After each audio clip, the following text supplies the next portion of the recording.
Radio Ethos broadcast day begins in 30 seconds.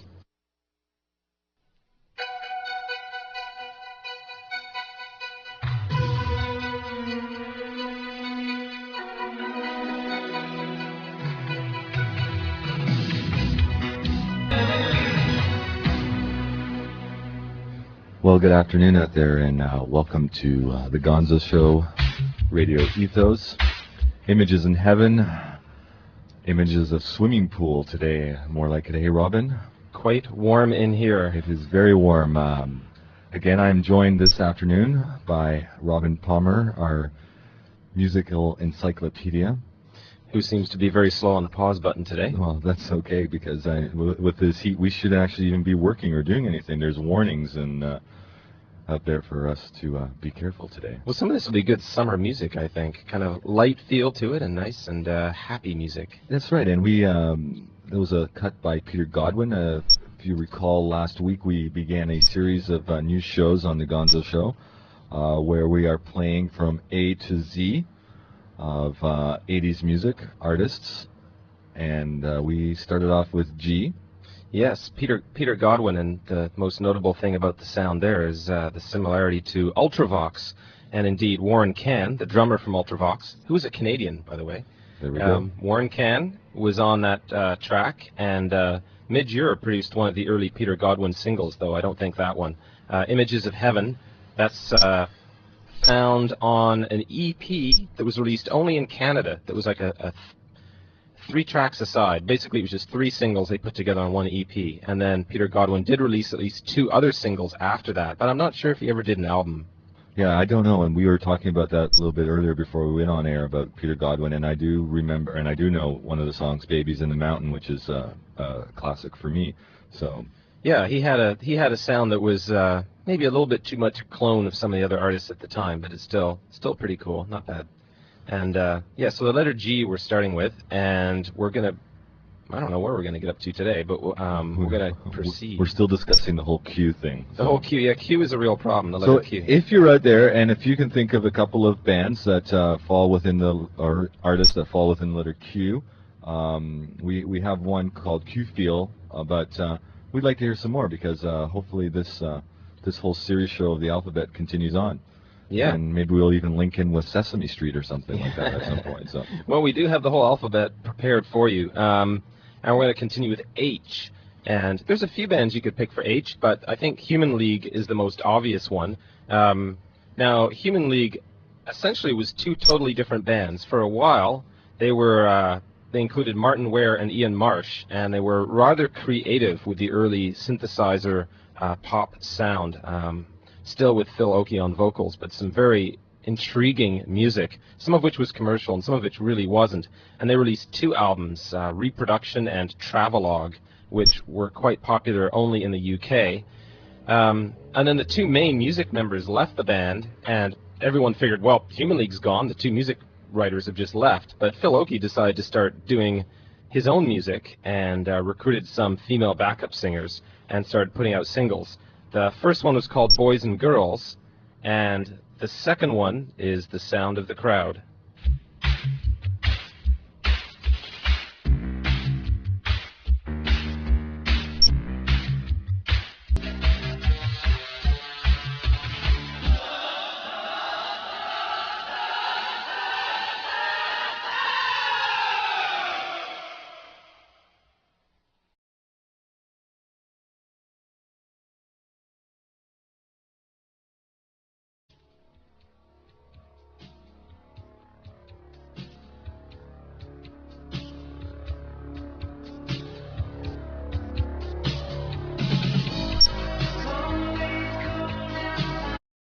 By the band called Japan, All Tomorrow's Parties, which is a 1983 remix.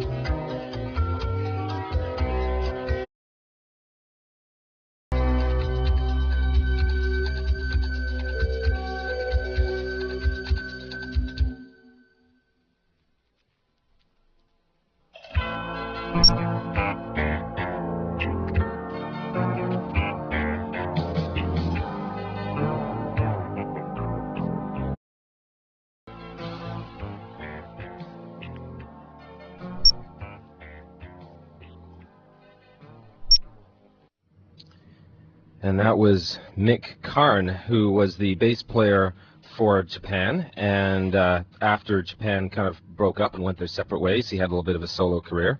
Before that, we heard Japan and All Tomorrow's Parties, which comes from a 12-inch of theirs. It's the 1983 remix.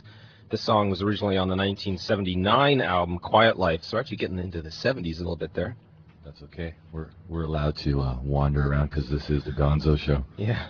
But I like that remix a lot because it really brings out a lot of clarity in the song. That Quiet Life was kind of a little bit of a muddied album, I thought, but Japan, always one of my favorite groups in the 80s. Well, and you gotta like David Sylvian. I mean, the man is a natural talent and continues to do work with very amazing artists. I mean, Robert Fripp won, so for all you rock and rollers out there, you might recognize him from Tin Lizzy days, but so his diversity in music has allowed him to cross a lot of musical genres. Yeah, and he's done art installations and photographic exhibits and other stuff. In fact, there was a book released in the 80s of his photographs that I was lucky enough to get a hold of, and it's quite nice. I mean, he's got this interesting method of doing photo collages. It's kind of unique. And again, getting back to that whole videos that we talked about last week, some of his videos are very, very obscure and very, very interesting. They're pieces of art, actually. They're more than just the sort of, we're trying to get you to buy the album. It's we want you to look in and their artwork. Of course, Japan was pretty well hated by the critics for that reason, because any pop artist that tries to do something artistic at all is usually slammed as being pretentious, whether or not they are pretentious. And the fact that Japan, at least 2 or 3 members of the group would wear makeup and have their hair done up and stuff, kind of got them tarred with that brush. Mick Karn, actually, I think continues to wear makeup, and he had just the weirdest makeup. He goes really dramatic and over the top with his look. His solo career has been really up and down, I must say. He's his first album, Titles, has one of the most hideous covers I've ever seen. It's just a drawing of him that someone did in like a few minutes. But it does have a lot of nice music on it, and Sensitive, the track we played, was the single from it. And actually that is the single version that's different from the album version, and just a really nice song. And even though it's got his trademark fretless bass sound there, very high in the mix, and it's also got him singing, which he only did on a very few tracks. Well, he can do that. It's his album, so. Yeah, there you go. You can do that. So 2 tracks from kind of the Japan crew, who between them I think have put out about 40 albums by now. So that takes us to letter K, Mick Karn, and so next up is L, and this is something probably you wouldn't have heard before. I like the name. So, Einstein, a go-go.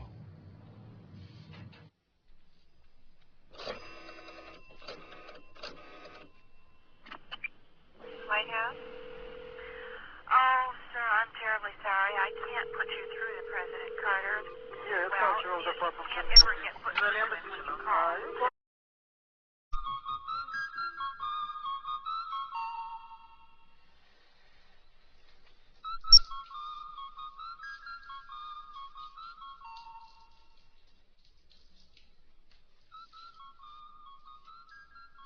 Let them see what kind of person I am.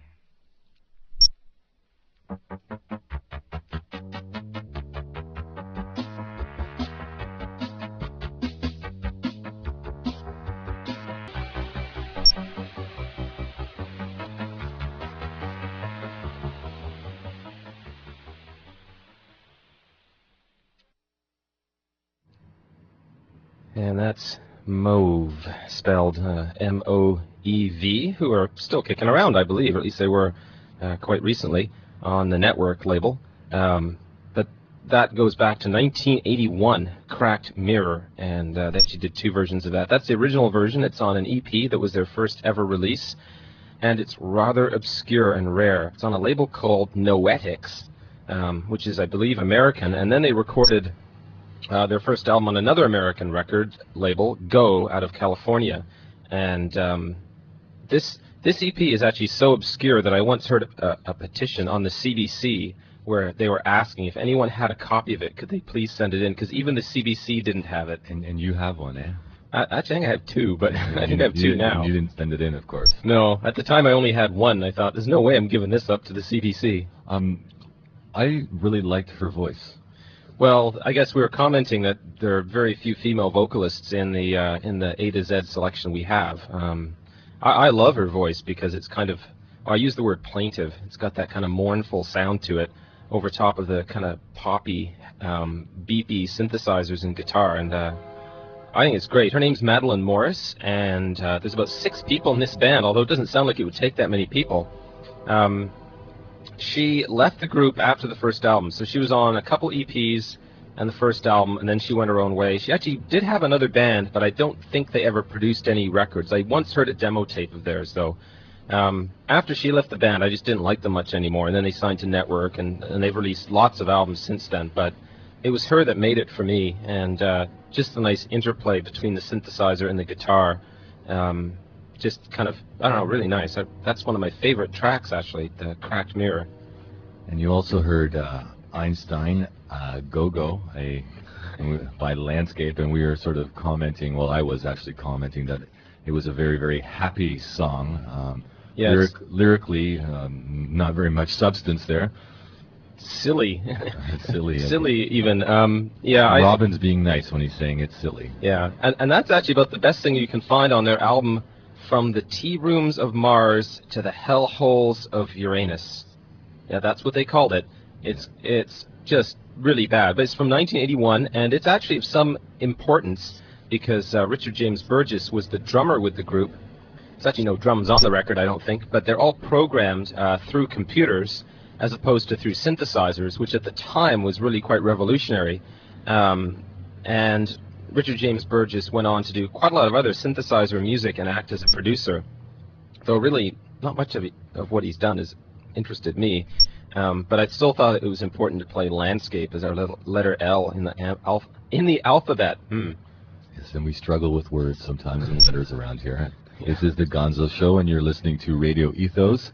Coming up a little later, we have the Herb Bailey Show, as well as parenthetical deviations with my co-host Robin Palmer, as well as the What's Up for Kids show. So and tribute. Yes, Ryan and his continues to fascinate me with some of the musical selections he features every week. So a lot of stuff coming at you live today. If you're listening on the 25th, Thursday afternoon, with the train. The train is going by, and it's still very, very hot. The train's going by. It's sweltering, smeltering weather today. Yeah. Again, I think it's perfect weather for this. I mean, you can watch the vinyl melt kind of as you So play. If you are poolside, which I don't know how safe that would be with having your computer near the pool, but anyways, if you figured out how to do that in this heat, good for you. Yeah. And if you're listening in an air-conditioned setting, even better, because we have a fan blowing, so feel sorry for us, please. The show has at least one fan, right? That's right, we have one fan. Yeah. So. Well, okay, the letter N, well, this is kind of obvious. Gary Newman from, well, originally from 1979, but this is a bit of a remix from 1987.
Tesla Girls from OMD, or Orchestral Maneuvers in the Dark, as they were known for a short while before their name got completely abbreviated, and that's Tesla Girls. I like OMD. I like that name a lot better than Orchestral Maneuvers in the Dark. It kind of sounds... Really? Well, yeah. I like Orchestral Maneuvers in the Dark as well. I think that's a really cool name. But anyways, so what? I'm just gonzo, so...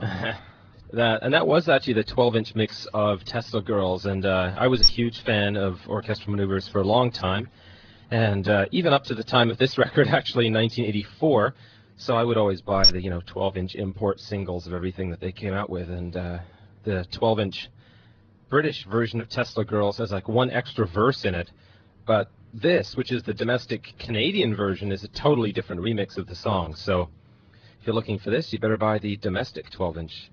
That is domestic if you're in Canada. Domestic, yes. And Gary Newman, Cars, one of those signature signpost kind of songs of the 80s. Yeah, and again, since we're trying to play extended mixes, I played the E-Reg extended model, which is from 1987, remixed by Zeus B. Held, who we heard last week because he also remixed the John Fox 12-inch that we listened to.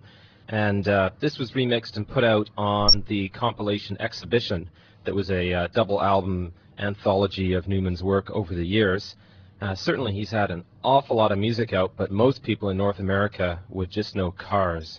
That's right, and actually I'm probably one of those that is guilty of that. So. Well, that was a real freak occurrence, and there was even an entire article written on the marketing of that one song because it was done so slickly. I mean, basically it was a short, cute pop song that sounded weird, so it had a novelty flavor, being all synthesizers, and it was about cars, one of America's favorite articles, and so it became a hit because it was pushed in all the right places. But then the company didn't follow up on it in the least, which, history could have been very different for Gary Newman because some of his subsequent songs were also quite poppy and acceptable and even got into more of a rock kind of vein, which would have gone over really well in North America.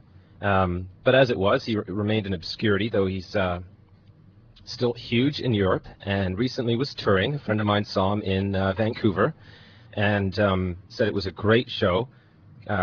Again, Gary Newman for a long time was really innovative with his croaky little East London voice. Can't sing at all, but he had a great image that changed with every album.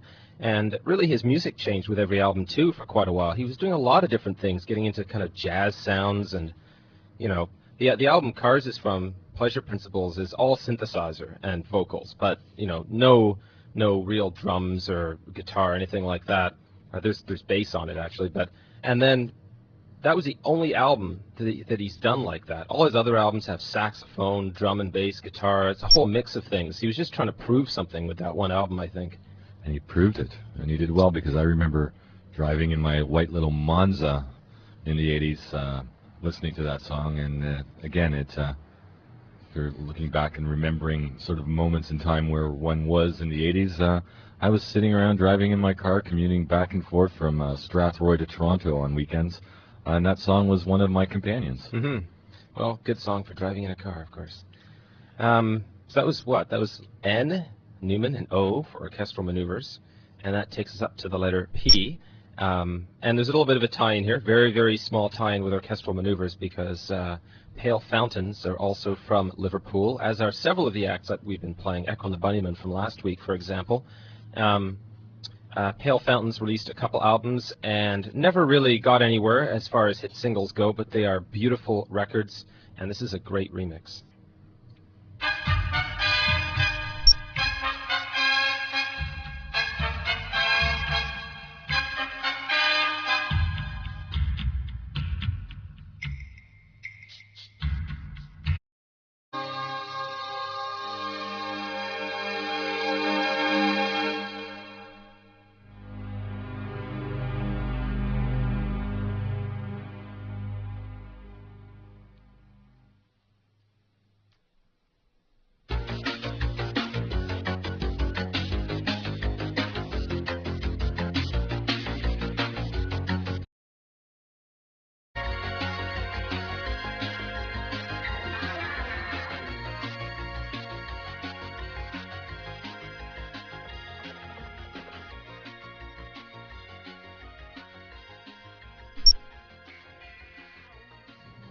And you've just listened to Rational Youth, Saturdays in Silesia.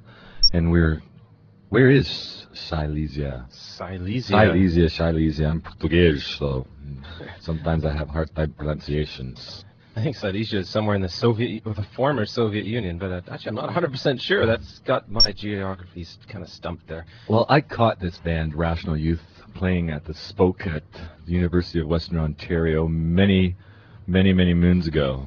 Well, yeah, that song was from '82, and that's their first album, which I think is their best. It's got the really kind of raw synth sound happening. Great band, great live performance, and the really cool thing about that is, again, because I've mentioned before in my earlier shows that this part of Ontario seems to be sort of the radio abyss hell of being able to, one, catch music via the radio as well as and live acts. So I'd come home for the weekend and had discovered that they were playing the Spoke on the Friday night, and of course, being the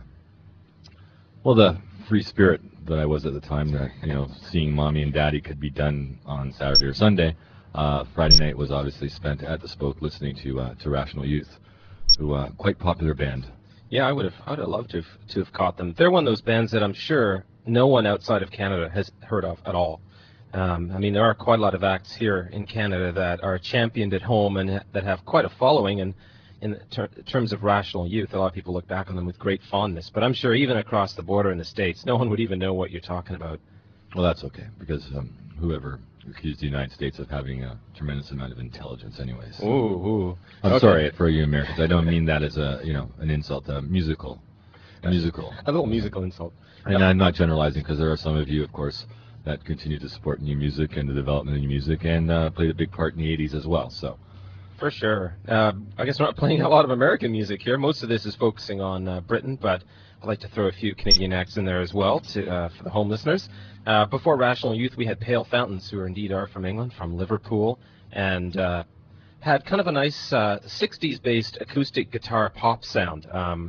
The 12-inch mix of Unless that we just heard is not quite like that. It's full of strings and the horns and almost a little bit of a Motown sound in there.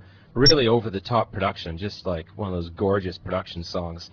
That's from the album Pacific Street, and the band members were all known by their first names, but the main songwriter was Michael Head, actually, and one of his brothers, I think, played guitar in the band. Pale Fountains put out a couple albums on Virgin Records and quite a lot of singles, and I really liked them a lot. They just had a nice sound to them. And in between P and R, we missed the letter Q. That's right, and we have a request for you folks out there that please, sign in our guest book and pay us a visit at our site. Peruse the site. There's some interesting stuff there, some interesting web pages, and you'll see some of your other famous and celebrity DJs that we have here at. And I shouldn't be using that word DJ. See, I've been programmed. I one of Pavlov's dogs already. What are we actually when we? Well, we're DJs right now, I guess, Yeah. because we're kind of spinning the tunes. But a lot of the shows here don't really follow that mold, I guess. Announcers would be the general term. Announcers, but we are coming to you over a new medium that is net radio, and you'll notice by our site that we are slowly building and continue to build on the visual side of things as well, which is one of those the great things about the internet. So please sign the guest book, and with our question and with hopefully some answers, the bands or artists with names of Q. Starting with the letter Q, who were big in the 80s and who hopefully fit into this kind of post-punk new wave pop sound that we have going here. Those are actually all the criteria, and if they have an extended 12-inch mix, That's right. That would be even better. To extend it, and if you happen to have it and you want to send it to us, even better, okay? Yeah. Okay, the letter S, and I actually picked a group. Of course, there's lots of letter S groups you can come up with. I actually picked one who had quite a few hits, but I wanted to play something from their very first album, which is a fine soul-based record. This is Screedy Politi.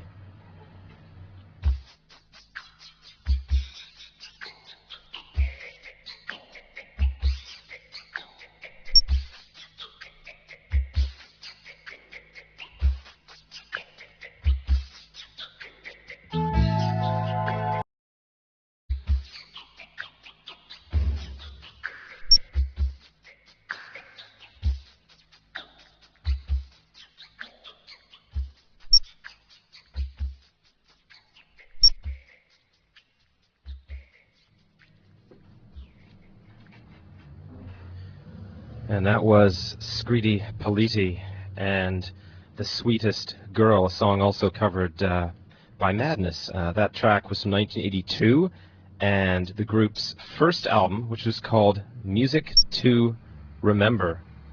Or sorry, Songs to Remember. That's right, it was called Songs to Remember, and no one does remember them. People remember the songs from their second album.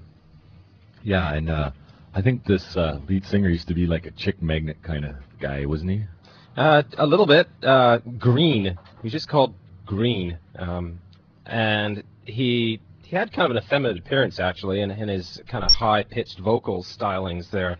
Very soulful singer. And he was big both with the women and with the critics, I think. People really liked Scritti Politti. They had almost a little bit of a political side to the band, but not very much, I guess. They had a few odd songs. The first album, I think, Songs to Remember, is just wonderful. Don't know if it's ever been issued on CD, but if you can find a vinyl copy, it's well worth picking up. And as we were listening to the song, one of your comments was that they had a very slick sound to them. Well, they certainly did after this album. The song we just heard actually has kind of a weird mix to it because of the drum machine clicking away there, and kind of dub-sounding bass and the soul sound vocals, kind of an odd mix of things.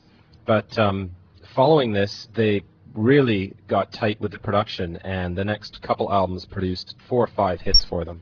And you've been listening to The Gonzo Show. I'm co-host John Melo, and I'm Robin. And we are getting ready to leave you for the afternoon. There's the Herb Bailey Show coming up very shortly, and if you've noticed by now, there was a programming change this afternoon from the 1 o'clock slot is usually being there, and that was not able to be provided for you this day. But continue to listen on and enjoy yourselves. We're continuing on with our letter T, and letter T is for Tears for Fears. Correct. And enjoy the week. Yeah, finish the alphabet next week.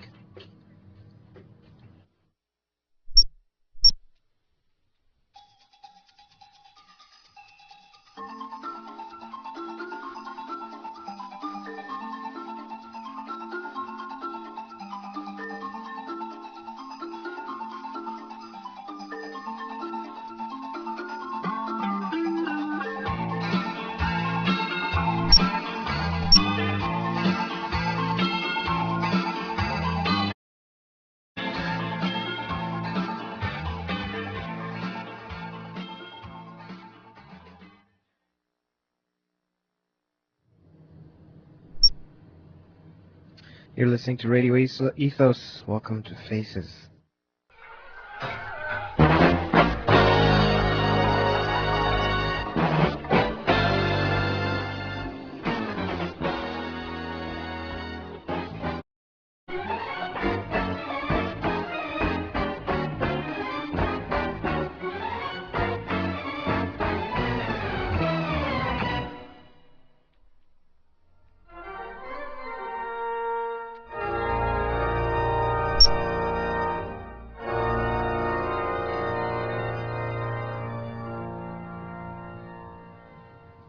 Coming to you from Strathroy, Ontario, Canada, you're listening to Radio Ethos. My name is Herb Bailey. And for the next hour and a half, music and sounds and thoughts from around the world. We're going to continue with music that I started or ended last week's program with. This is something from a very famous world group. I'll play it and tell you what it is later.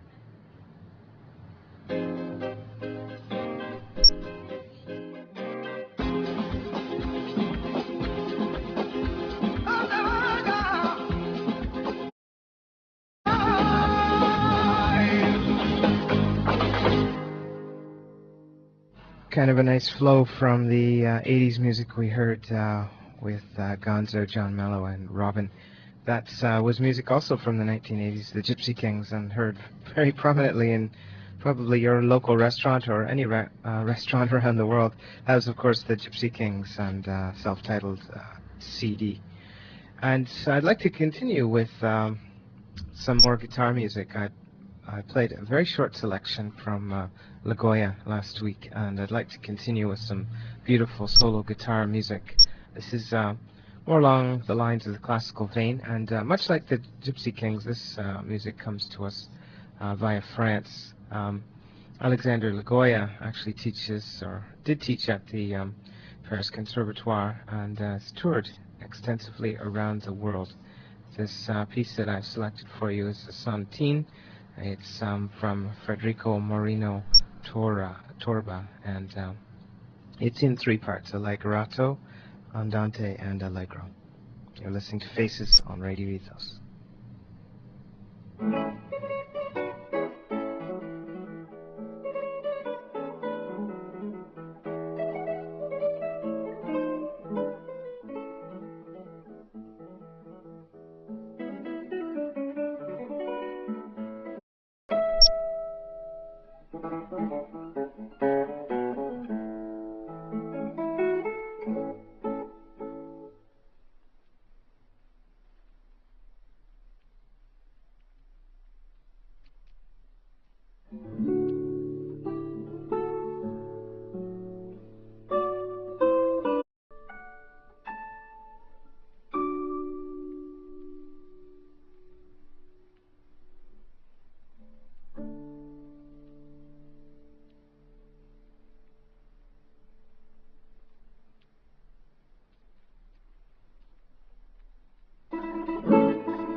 Music from Alexandre Lagoya, a beautiful album actually recorded by the Philips Company in France, and the piece was by Torroba. It was a sonatina with three sections: allegretto, andante, and allegro. Let's continue with music now from South America. This is Jaime Torres.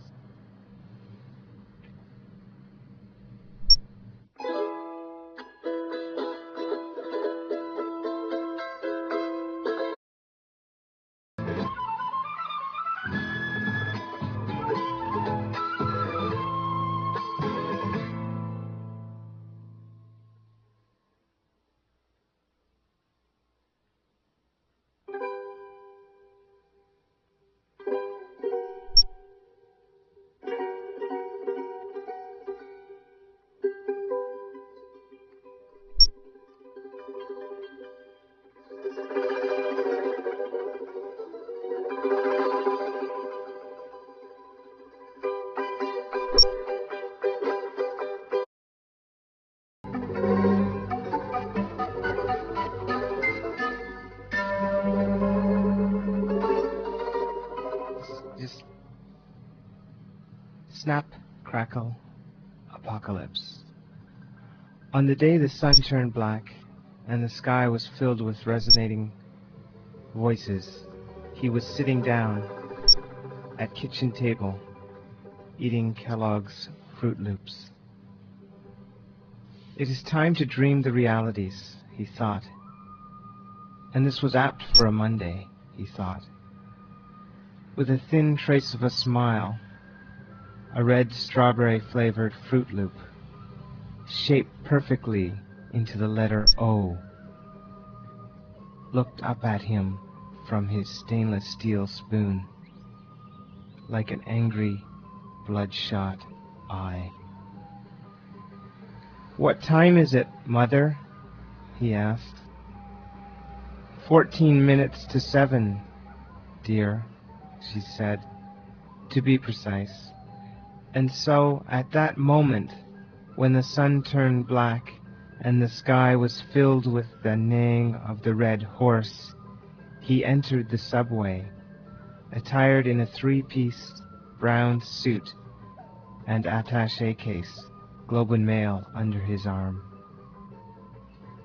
And the people swirled around him, faster and faster, pouring through the floodgates like water. And he stood and he clutched the silver pole in the rocking, screeching car and skimmed through black print. about the prime rate going up to 20.5, and the million unemployed. Then he considered carefully. As Stelco retreated 35 to 33, and Vulcan closed at 16.25, down a quarter, eyes itched, armpit prickled, and the whole day awaited, white and sleepless, shrouded in thin blue lines, rows of principal and interest.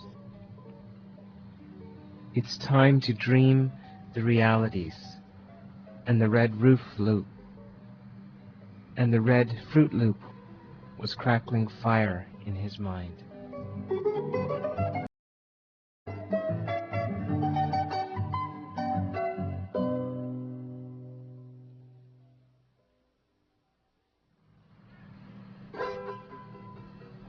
I think I will make a poem with 3 naked girls, smiling and laughing, in a room of marble and glass, holding tulips and cut roses in their white, slender arms. He never did, but the girls were dancing amid swirls of roses and tulips, and he was smiling gently as he got off the bus and crossed the street.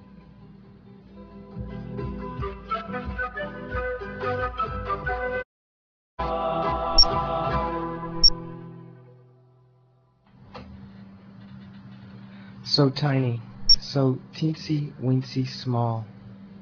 Once the breath of a fly's wing flipped him flying, and he curled up in a buttercup to lie and sing and gaze at the golden threads of his voice, singing through the sky. But sometimes, suspended between newspaper headlines, or riddled by the keys of a computer printout, or crossing the street with the walls of the hauling and scraggling closed in on him, he thought, how tiny, and look at his hands, smaller than a newborn's, puffy, white, as they pushed a coin into a slot. One day, the weight of his tininess crushed him, but his tininess had been what made him laugh and cry.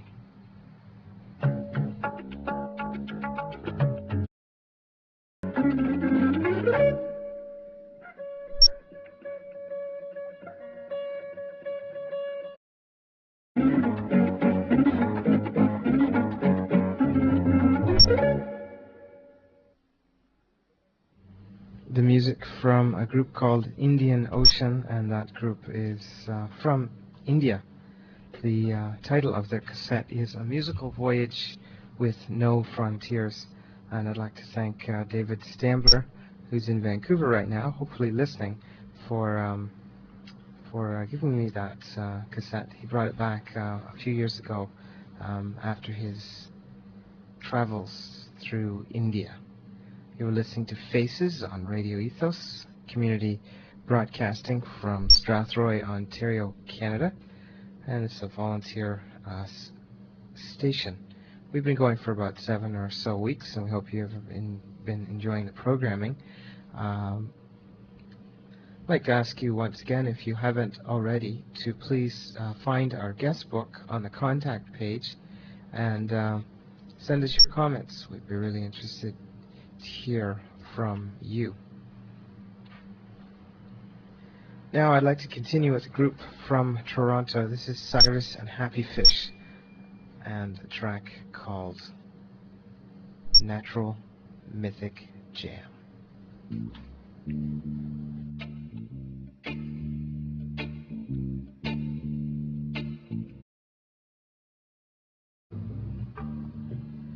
Blow into the air.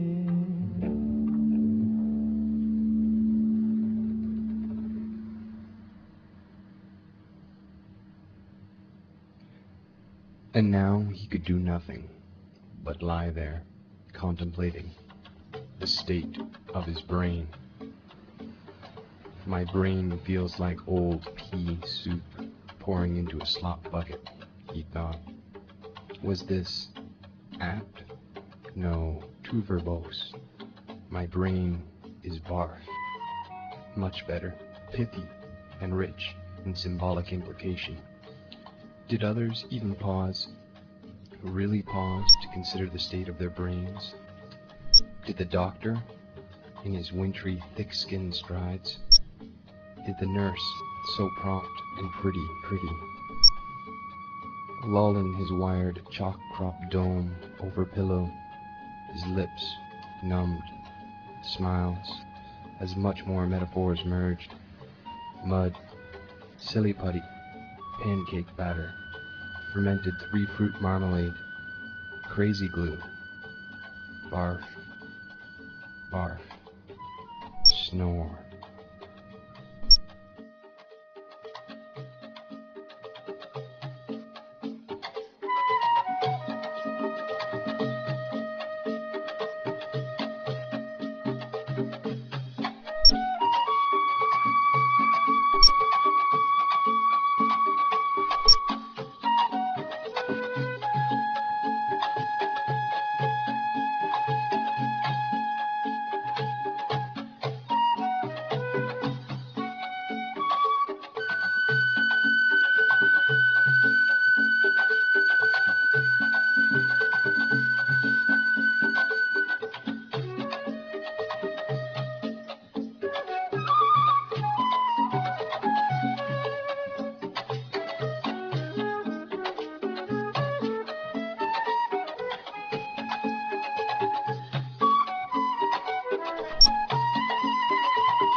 Beautiful music from Havana, Cuba.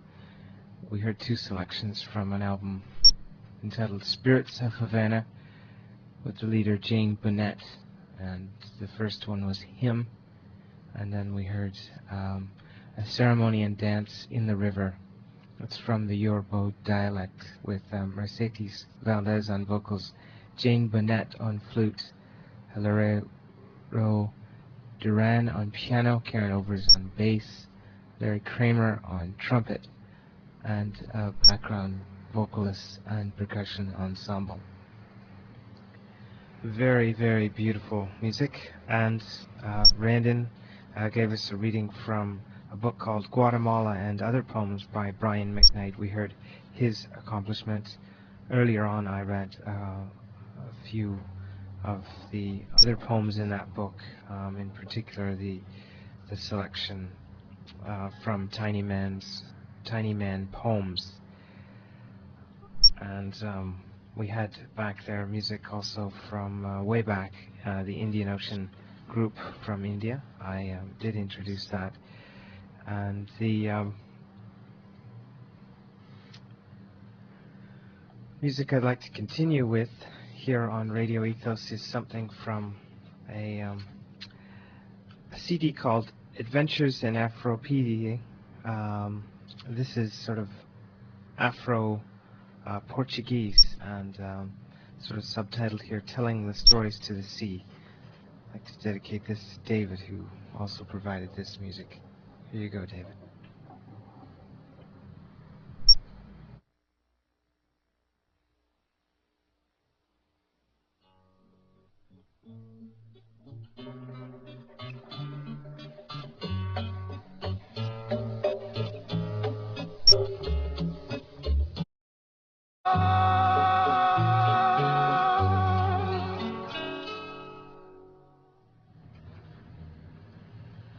Almost there. Only 3 golden The pippins this photographer's year in the shadow old priory orchard. clearly in the picture. Her watercolor pale Stitch pastoral marks perfect on and either petty side paint. of an ancient scar. I carry the Beyond note my that gave me headlights, in the palm this of my interminable hand. rain. Eggs scrambling. In the crook The of dream a lingers tree, into the still into raccoon morning. shifts. White mountain peaks. So long ago, D loves I A don't on feel the like helm. waking alone. Dry itch. 7 years and Spider 7 bites he waited on for both that her daughter. wrists. 14 pale roses. Lightning, A marble the plaque. dark places. A softly snow. Hands holding, hands holding. Pilgrims hands beyond holding, hope. holding Almost white there. candles. The 4 winds, the 4 Fresh sisters. flowers for her blue vase. Answer always. His life so carefully Frugalast arranged, changed and into stomach. sand. My wastebasket spilling, Plodding crumpled along, ideas, my tickles head with too. his new thick socks. A little awkward still from the wolves of Maple winter, syrup, the sticky, maypole dancers. they reel in dos-et-dos. Pas de point de voler, tax on stamps. He will hang in his Even dreams to on a send hook, in only tax look returns. at it on Sunday. Kids all over the I museum, scream, you scream, we all lost scream for in ice thoughts cream. by flaking paint. Bezel ignore Droning with the season circles of chicanes. fire, On a raindrops, sizzling day it seems. From these hills, shadow of the raven. how A much fine darker omen. the night. Street lights Soon the hunter's moving moon, between hunter. rows of shaggy treetops. a wish By the Ferris in the wheel, wishing well. checking for loose change.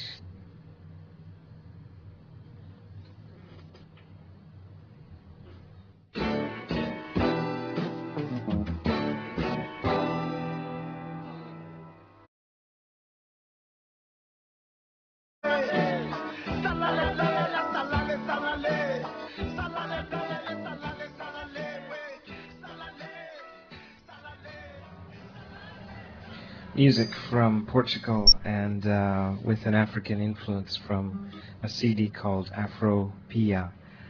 You're listening to Faces on Radio Ethos, and in there in the mix we had some more music from this CD, Telling Stories to the Sea, and we also had a poem, didn't we, Brandon?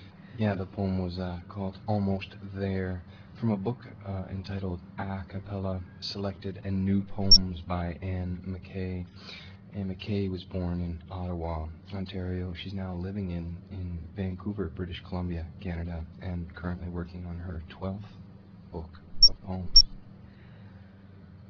In this program, we like to try to bring you the thoughts, music, and I guess the feelings of people from around the world. And I think that poem and the poems that we've been reading today have worked out quite well. I'd like to thank Brandon very much for reading along in that poem. Now I want to continue with some music from a band that is probably one of the leading young bands from Cuba. They're called NG La Banda. You're listening to Faces on Radio Ethos.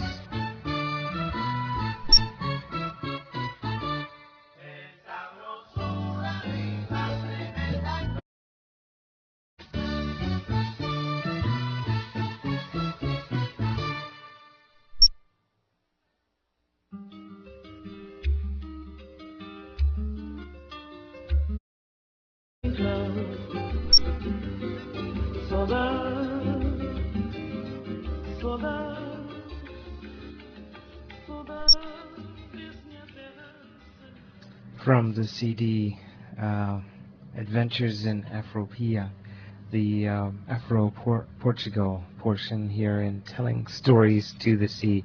Cesar Avera, who has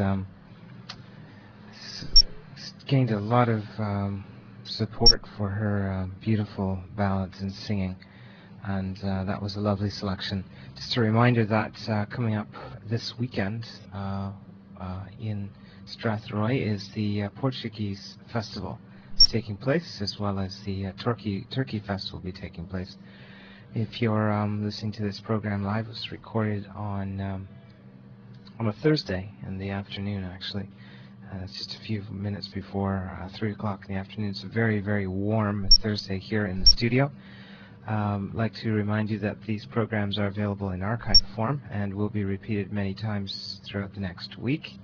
I'd like to thank Randon Sinclair for his reading. Thanks a lot, Randon.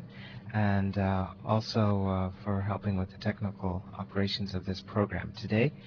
And I'd like to thank you very much for listening, all the volunteers here at the Community Center. And now I leave you with a piece of music from a CD that's called The Haunting. It's from a Celtic group from the United States, and I'm going to be featuring more of their music next week. And I picked out track number 2, the title selection called The Haunting. You've been listening to Faces. My name is Herb Bailey. Coming up next, Robin with parenthetical deviations.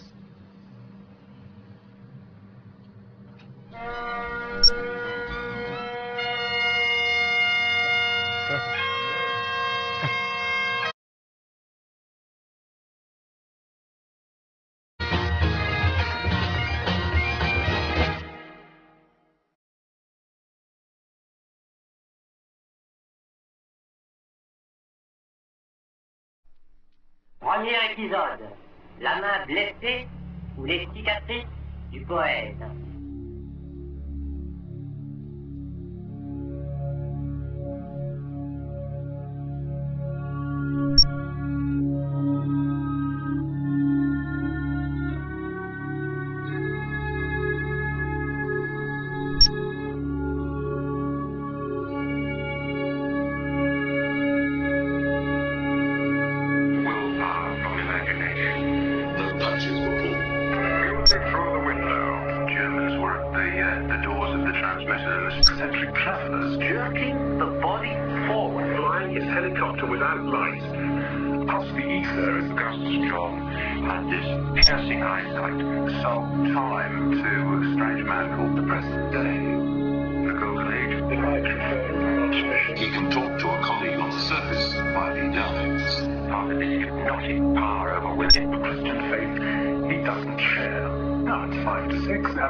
Deviation, sector 19, continues 12 degrees, 20 minutes east.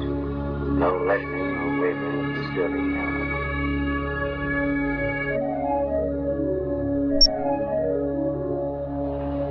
Premier épisode, la main blessée ou les cicatrices du poète.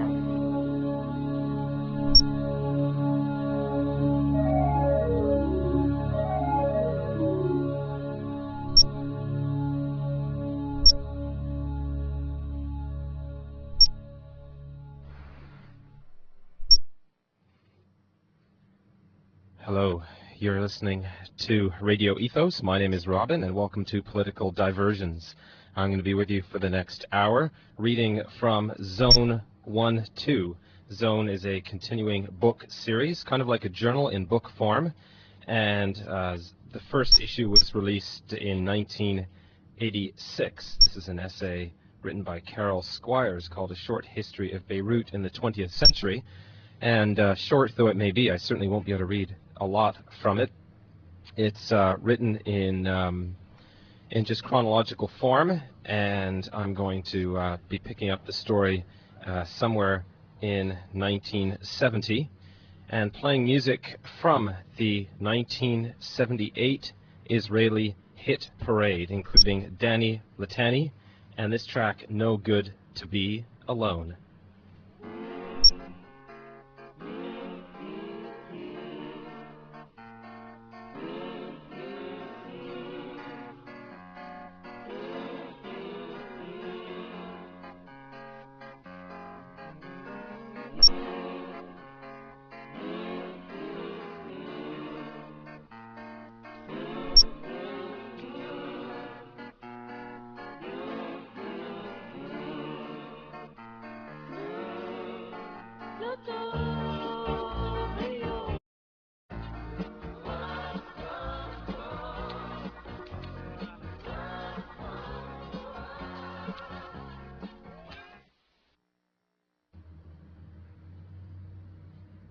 (1970) January to March. Israeli raids into South Lebanon caused Shiite and Sunni villagers to migrate north, swelling Beirut's squatter population. Prime Minister Karami and Minister of Interior Jumblat refused to permit the government to crack down on Palestinian commandos.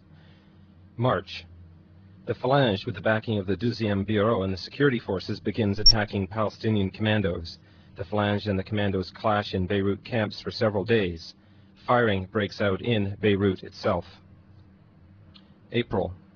Palestinian commandos begin establishing a recognized suzerainty over old and emerging Muslim armed gangs in Beirut and its suburbs. August. The Lebanese parliament chooses Maronite Suleiman Frangé from northern Lebanon as president. The conservative Arab regimes applaud this choice and hope he will curb Palestinian power. He appoints Sayeb Salam as prime minister. One of Frangé's first acts is to disband the Deuxième Bureau. The new military intelligence unit operates in a state of confusion. September. Jordan begins a 12-month campaign against Palestinian commandos, eventually destroying Palestinian power in Jordan. 1972. Spring. The forced departure of Palestinian commandos from Jordan leaves Lebanon as the only Arab country bordering on Israel from which they can operate. Israeli retaliation escalates. Several South Lebanese villages become uninhabitable. 1973. April. Israeli commando units land in Beirut and Sidon and attack pro-Palestinian targets. In Beirut, 3 prominent members of al-Fatah are assassinated by Israelis who all escape. Salam resigns when Frangé refuses to dismiss General Ghanem, precipitating an acute political crisis. A huge demonstration in Beirut protests the attack and the failure of the government to strike back. May. 2 Lebanese and 1 Palestinian are arrested at Beirut airport as they try to leave for Europe with suitcases of explosives. Palestinian commandos are arrested near the American embassy. The Lebanese army takes up positions around Burj al-Baraya, the large Palestinian refugee camp on the outskirts of Beirut, and heavy fighting breaks out. Palestinian commandos shoot rockets into Beirut airport, forcing its closure. The Lebanese Air Force retaliates by bombarding the camp. Clashes continue for 2 weeks and spread to other parts of Lebanon. May 15 to 17. An agreement, the Melkart Understanding, is reached in Beirut, whereby the PLO is supposed to stop cross-border raids into Israel. May 18. A joint High Commission is established to deal with problems between Lebanese and Palestinian commandos. Christian Lebanese are convinced that Lebanon cannot be sovereign until the last vestiges of Palestinian military presence are eradicated. Christians begin a 2-year effort to arm themselves and their supporters against the Palestinians, who are building up forces and supplies with the help of Syria, Iraq, and Libya. June. Prime Minister Hafiz resigns after less than 2 months in office.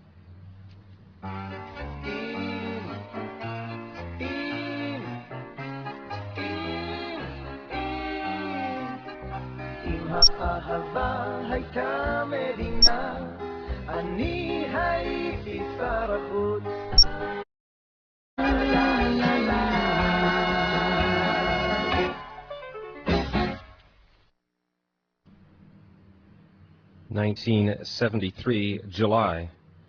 Taqiyuddin Sul is appointed as Prime Minister and brings in an unusually large cabinet of 22 members from a variety of parliamentary blocs. He establishes good relations with Syrian and Palestinian leaders. During his term, however, there is unprecedented domestic breakdown. Soaring prices, student demonstrations, political and administrative corruption, Israeli raids into South Lebanon and Palestinian camps, growing Muslim agitation for full Muslim participation in the government, labor unrest, ineffectiveness of Lebanese security forces. October. The Fourth Arab-Israeli War breaks out on Egyptian and Syrian fronts. Lebanon aids Syria, and its main radar station is smashed by the Israelis. November. Recognition is granted to the PLO by the Arab Summit as the sole legal representative of the Palestinian people. The summit insists that no peace with Israel should be concluded without the direct involvement of the PLO. The refusal of Israel to accept the PLO as negotiating party fuels the radicals. December. Beirut students organize a protest to first visit of U.S. Secretary of State Henry Kissinger to the Middle East in connection with the Arab-Israel peace settlement. 1974. February. Students and workers go on strike in Beirut, Sidon, and Tyre. The student agitation continues until the end of the academic year. March. Imam Musa al-Sadir rallies the Shiites to arm themselves against the government and demand their rights in Baalbek, Beirut, and Tyre. He calls it the movement of the deprived. July. Phalange and Palestinian forces clash in a Beirut suburb. September. The Phalange announces it is joining mainstream Arab opinion on the Palestinian question. It also reactivates its opposition to Jumblat's radical national movement, which has been actively agitating for a deconfessionalization of Lebanon's political system. November.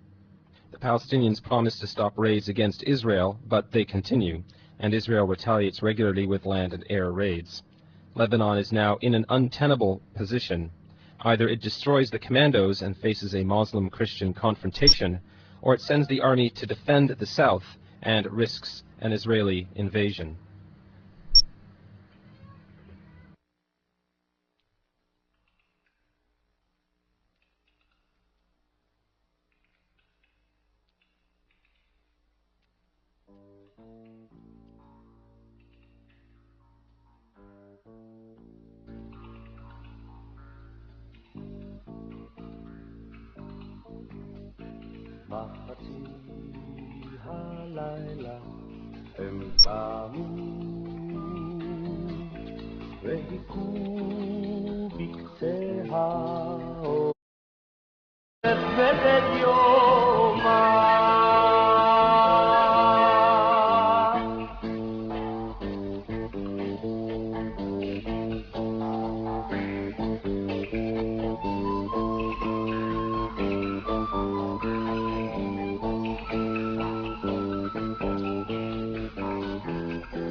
February, a joint Lebanese-Kuwaiti company, the Protein Company, headed by Camille Chamoun, attempts to monopolize the fishing industry in South Lebanon.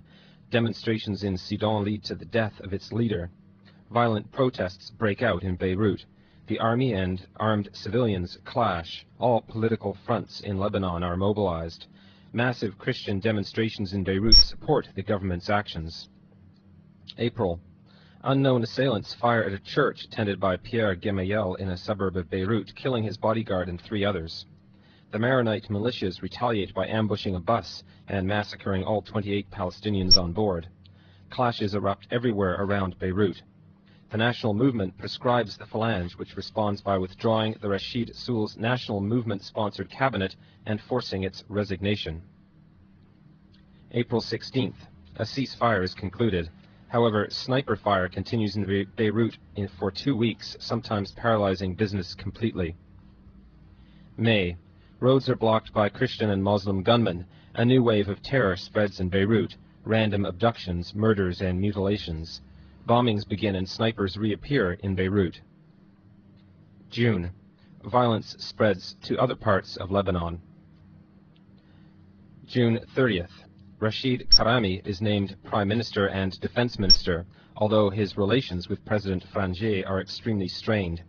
He forms a conservative cabinet without the Phalange and the National Movement.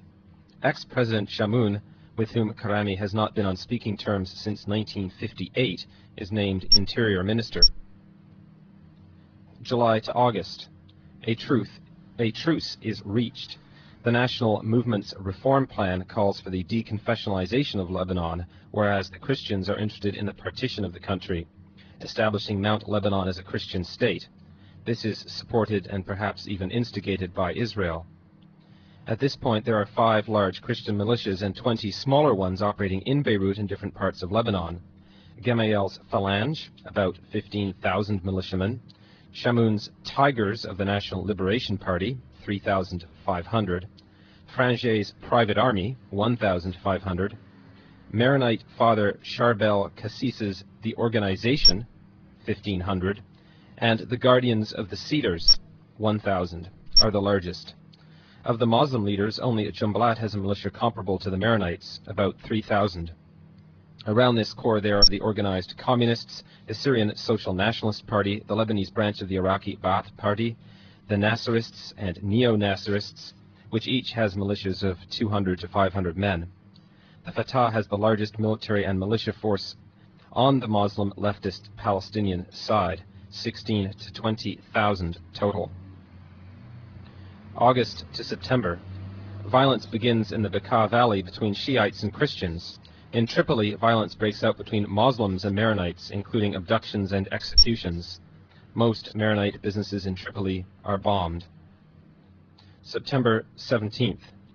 The Phalange launches a full-scale attack on downtown Beirut, turning the bazaar area between East and West Beirut into a ruin. Many flee the city, leaving parts of it practically deserted.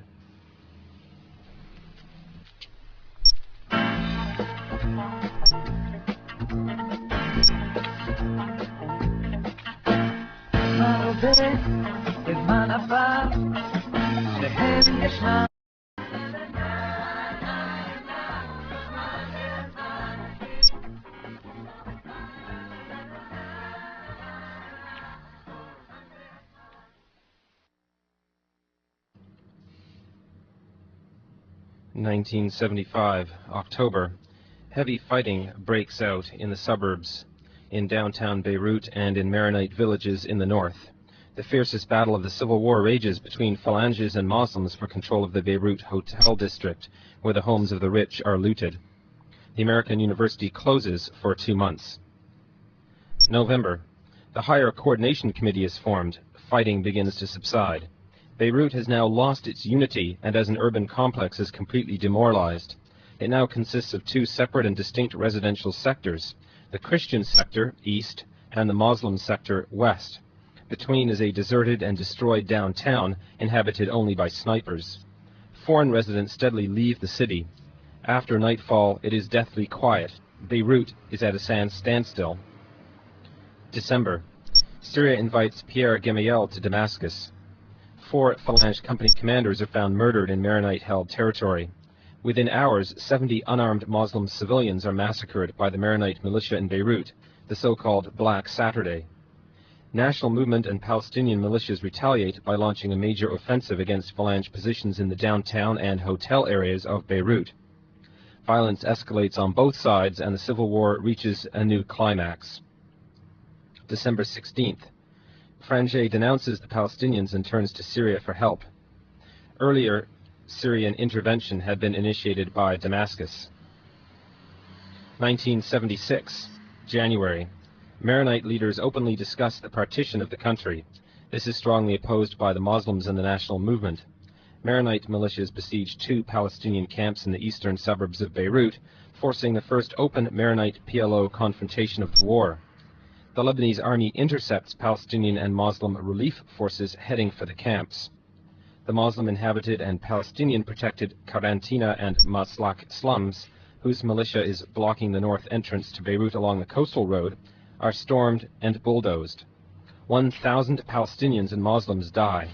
20,000 are expelled and go to West Beirut, occupying vacant apartments and hotels. At this point, all Maronite fighting seems geared to establishing lines for a partition around the Mount Lebanon area. January 16th.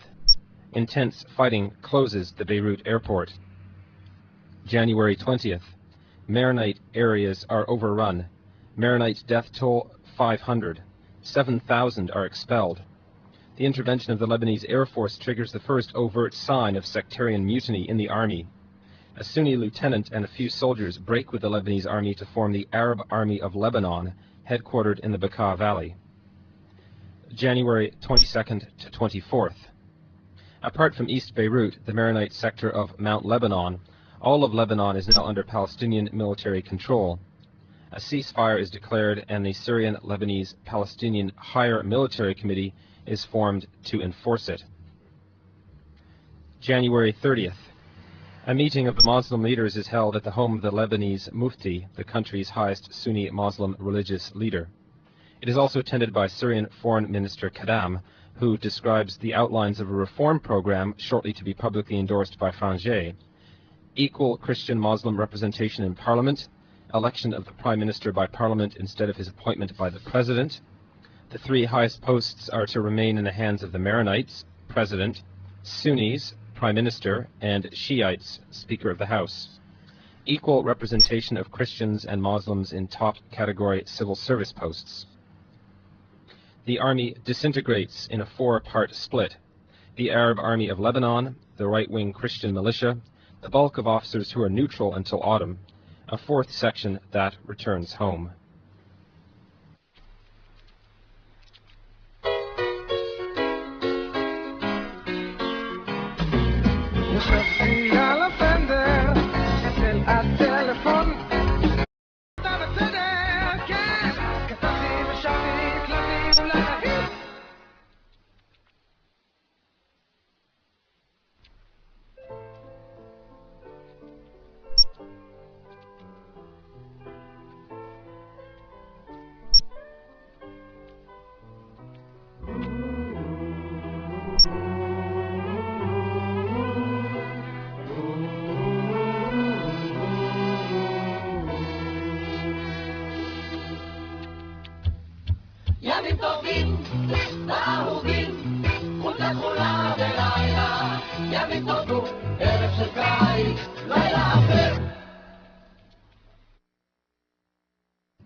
In 1976, March, dissident Muslim troops seize their barracks and declare their allegiance to the Arab Army of Lebanon. Maronite and Muslim troops begin fighting each other for the control of garrison towns and heavy equipment. March 13th, the Parliament demands Fraizer's resignation. Dissident army forces converge on the presidential palace. Fraizer appeals to the Syrians for troop support. March 21st, the national movement, backed by dissident army forces and the Palestinian militia, opens a major offensive in the Beirut hotel area and penetrates deep into Phalangist-held territory. March 25th, the presidential palace is shelled by army dissidents. Fraizer flees to Maronite Mount Lebanon. The Maronite community panics and begins to flee to Cyprus. April 9th, a ceasefire is declared. May 8th, the presidential elections are held under the protection of Syrian-backed troops. Wahhabist Elias Sarkis, considered by many to be Syria's favorite, is elected. Jumblat and Salam boycott the elections. Shamoun, Gemayel, Fraizer vote for Sarkis. May 14th, tensions between Arafat and President Assad erupts publicly when Arafat unsuccessfully orders Syrian PLA, Palestinian Liberation Army, units, technically under his control, back to Damascus. June 1st, Syria invades Lebanon. Arafat denounces the Syrian intervention as an attempt to liquidate the Palestinian movement. June 10th, advance units of a Sudanese peacekeeping force, 2,300 troops, begin arriving at the Beirut airport. June 16, the American ambassador, his driver, and his aide are murdered in national movement territory in Beirut. June 22nd, Libyan peacekeeping units begin arriving in Lebanon. Maronite militias launch their most ambitious offensive to overrun Palestinian refugee camps and national movement-controlled slums in Beirut, which bisect Maronite territory. July 22nd.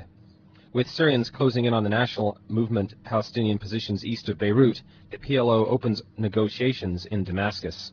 The Maronites intensify their pressure against the Palestinian camp of Tel Zatar in response. July 29. A joint Syrian-Palestinian communique announces termination of the fighting and their mutual non-interference in Lebanon's internal affairs. The latter is construed by Palestinians to mean Syrian withdrawal, and by the Syrians to mean Palestinian disengagement from the national movement. August 6. The Shiite-inhabited Beirut shanty suburb of Nabah falls to the Maronite militias. August 12th. Tel Zatar is subdued after 53 days of siege and bombardment. Palestinian losses are estimated at 3,000 dead and an equal number wounded. August to September. Indiscriminate shelling of residential and civilian institutions occurs. The use of howitzers, rockets, and heavy mortars increases the level of violence to new heights of savagery and paralyzes Beirut completely. September 23rd. Sarkis formally succeeds Frangé as president. His inaugural address is both firm and conciliatory. Lebanese sovereignty is sacred, thus there will be no partition of the country. Lebanon supports the Palestinian cause, but the Palestinians must adhere to the 1969 Cairo Agreement. The Syrian army is declared to be in Lebanon at the invitation of the Lebanese government. Arafat declares a ceasefire. October 18. A ceasefire between Syrians and Palestinians is declared and is to be supervised by 30,000 troops of the Inter-Arab Force. It is the 56th ceasefire since April 1975. Casualties: 30,000 dead, 60,000 wounded, 250,000 in need of relief, and 600,000 have fled the country. During the Civil War, Beirut's communications with the outside world have been virtually paralyzed. Beirut International Airport and Beirut Harbor are under constant siege. Tourism, trade, commerce, and banking are at a standstill. At least 25% of the industrial and agricultural plants and equipment have been destroyed, as were roads, bridges, sewage systems, public transportation, electricity systems, schools, hospitals, university buildings and government offices, police stations, army barracks, and courts throughout the country. Mental hospitals and prisons were broken into and their inmates released. Capital loss is conservatively estimated at a total of £7.5 billion, just short of the Lebanese gross domestic product for 1974.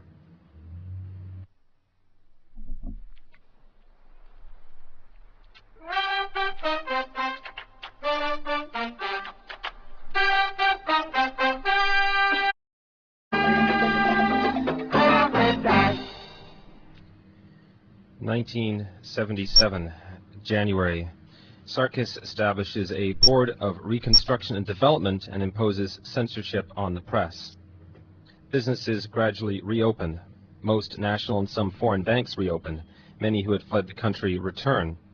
The Arab Deterrent Force supervises the withdrawal of combatants and collects some heavy weapons from all parties, although most remain with the various militias. Bombings, kidnappings, attempted assassinations continue sporadically. Clashes occur between the ADF and dissident leftists and rightists. Lebanon is now broken into 6 military zones. Beirut and its suburbs are one zone. It is the seat of the Sarkis administration. The ADF are present in force. Western Beirut is the virtual headquarters of the PLO and the national movement. Eastern Beirut is the Maronite capital. Maronite-Israeli cooperation is cemented now. Major Saad Haddad, a Lebanese army officer, emerges as commander of Maronite militias on the Israeli border. The Maronites consider that their militias represent Lebanese legitimacy and feel that the ADF task is to disarm Palestinians and national movement militias, the latter extremely disordered as a result of Jumblat's assassination. Lebanon is in need of massive economic aid, but it is not forthcoming from either the West or other Arab states. March 16th, Kamal Jumblat is assassinated by unknown assailants, although the Syrians are suspected. Scores of Christians are murdered in retaliation. November. Israeli jets fly heavy bombing raids over South Lebanon. December.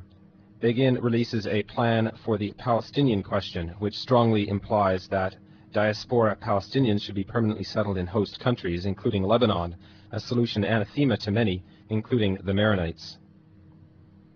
1978. February. Bombs explode in Beirut for 3 consecutive days. Lebanese soldiers clash with members of the Syrian peacekeeping force as Syrians try to set up a new checkpoint near the Lebanese army barracks. Serious fighting between Syrians and Christians spreads to predominantly Christian East Beirut.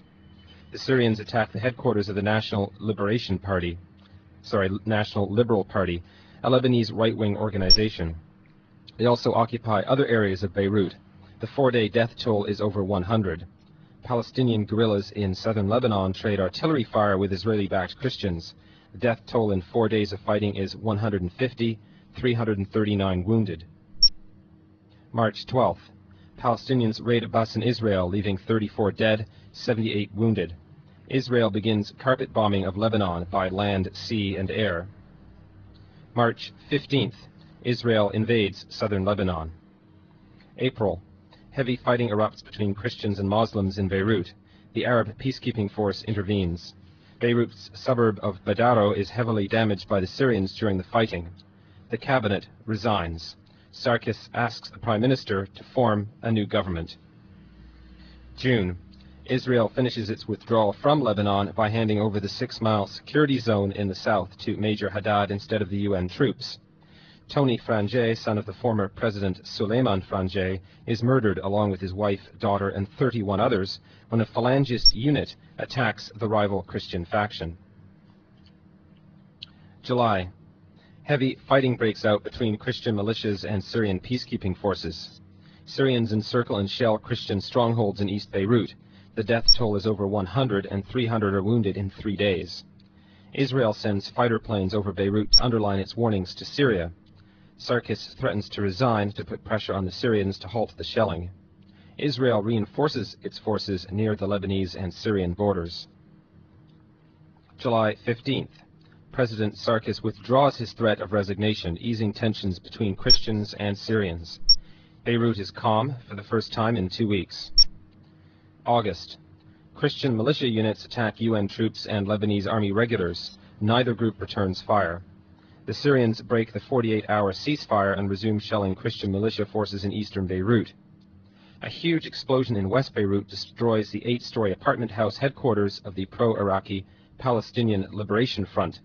Rival PLO factions deny responsibility.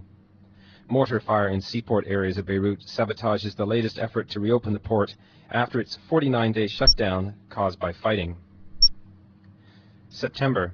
An estimated 40,000 people have been displaced by the fighting in Beirut.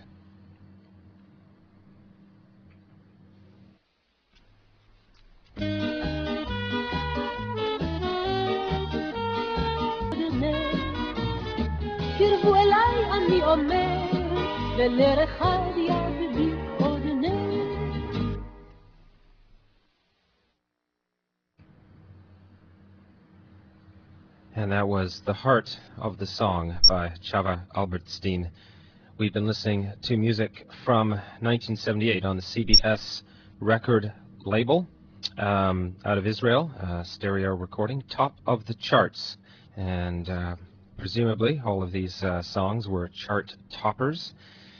We've heard a variety of songs, which I'll credit fully on the website, but a couple of the titles I need to mention, if only for their ironic content. We heard Hanan Yovel and Political Love Song, and somewhere in there we heard a song called Good Days by the Air Force Entertainment Group, which I don't know if that's funny or sad, but anyway, rather intriguing music. And I've been reading from Zone 1 and 2, the anthology of critical writings, most of them based on urban landscapes and themes of the city, as in fact this one was, A Short History of Beirut in the 20th Century, essay by Carol Squires, which is very extensive, and this book was published in 1986, so the history only goes up to that point. Much more has happened since, though not very much of it happy. Somewhere in my parents' collection there's photographs and so on. There's a photo or postcard of Beirut. I don't know who visited there, but someone visited in happier times when it was quite a tourist location and financial center, home to upwards of 99 banks, and famed for its lovely beaches. perfect for sun tanning and so on, and I guess also, unfortunately, perfect for amphibious assaults. But I think I should close off with Shalom, Hey Shalom by Eric Levy from the same album. My name's Robin, and you've been listening to Radio Ethos, the program Political Diversions. I'm coming to you currently live Thursday the 25th. It's just prior to 4 o'clock Eastern Daylight Time. I'll be back again in 1 week's time. Thanks for listening.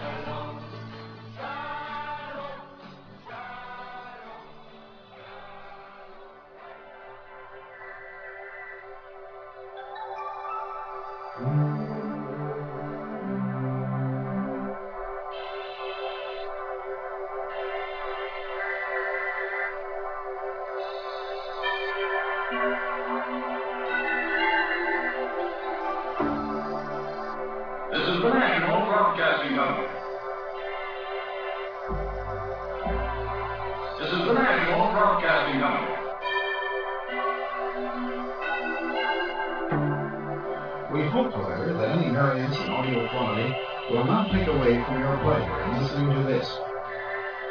97, 97, 97.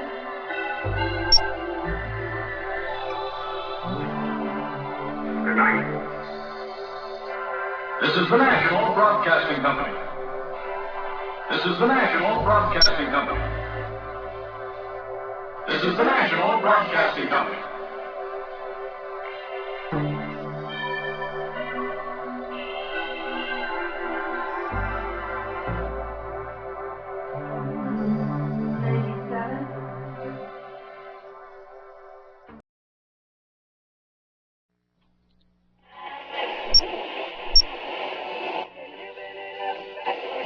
Or lease in the morning. And cutting to you live from Strathroy Community Resource Center.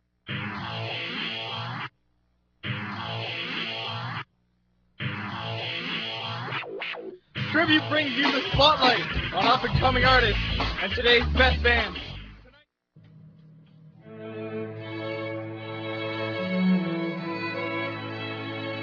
Welcome to Tribute. I'm Ian. And I'm Ryan. And this is our special tribute salute to Collective Soul. Thanks for joining us tonight. We'll have a little bit of something from all three of their CDs, Hints, Allegations, and Things Left Unsaid, self-titled Collective Soul, and Discipline Breakdown. Plus, soundtrack Screen 2, and a CD thrown out by Ed Roland, self-titled. But here we go. We're going to spin the first tune, which topped the charts in '94. First song you'd have ever heard by Collective Soul. One of their biggest hits. Great song. Amazing song. This is Shine from 1994 from Hints, Allegations, and Things Left Unsaid.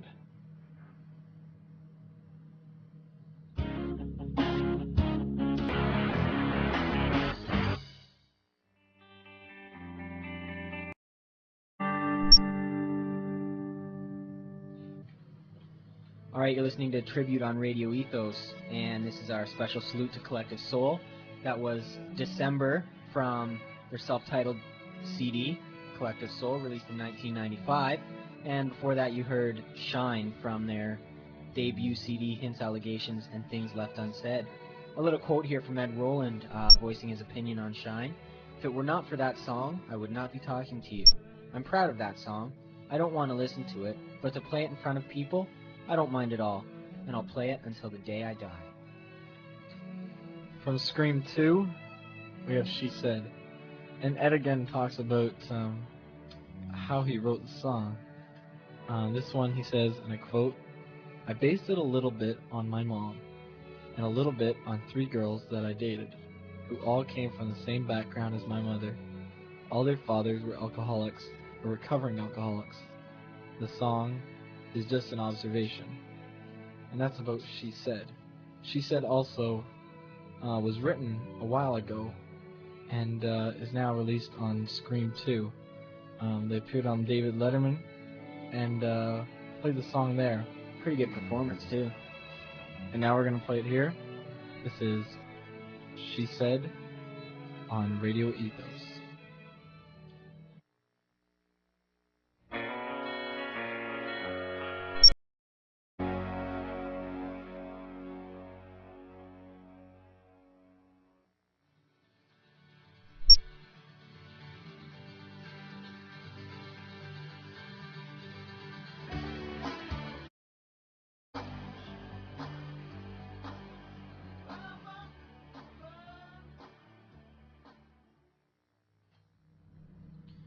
Alright, we're back here, and that was In a Moment by Collective Soul from their first album, and She Said in there before that. The members of Collective Soul, Shane Evans is the drummer, Will Turpin on bass guitar, Ross Childress is on the lead guitar, Dean Rowland on guitars, and his brother Ed Rowland also plays guitars, does the lead vocals for their songs, and he also wrote most of their songs, and they've got some pretty cool lyrics. We're not here to burden people with our problems.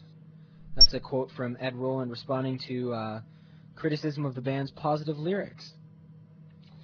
And if you want to check out those positive lyrics, check out our webpage. It's got a bunch of good information on there. Everything you want to know about Collective Soul. Now, as you may know, some history about Collective Soul.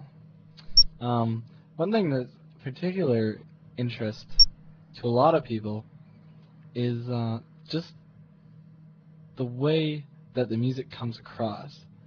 The lyrics and the way the song sounds can be classified as very spiritual lyrics. Wouldn't you agree? I would agree with that, definitely. So obviously the band has been criticized for being religious or following a faith. I'd say most of that would link back to your roots, basically. Anyways, Ed and Dean's roots consist of their father, who was a Baptist minister in their hometown of Stockbridge, Georgia. And he and his brother were basically discouraged from listening to the radio. But one mishap that turned into a Collective Soul song, Bleed, was kind of a scary story, I would think. Ed explains here. He says, "One time, when I was only 12 years old, a woman in Dad's congregation came over to our house waving a gun and talking about killing herself." That's how Ed Rowland wrote this song, Bleed.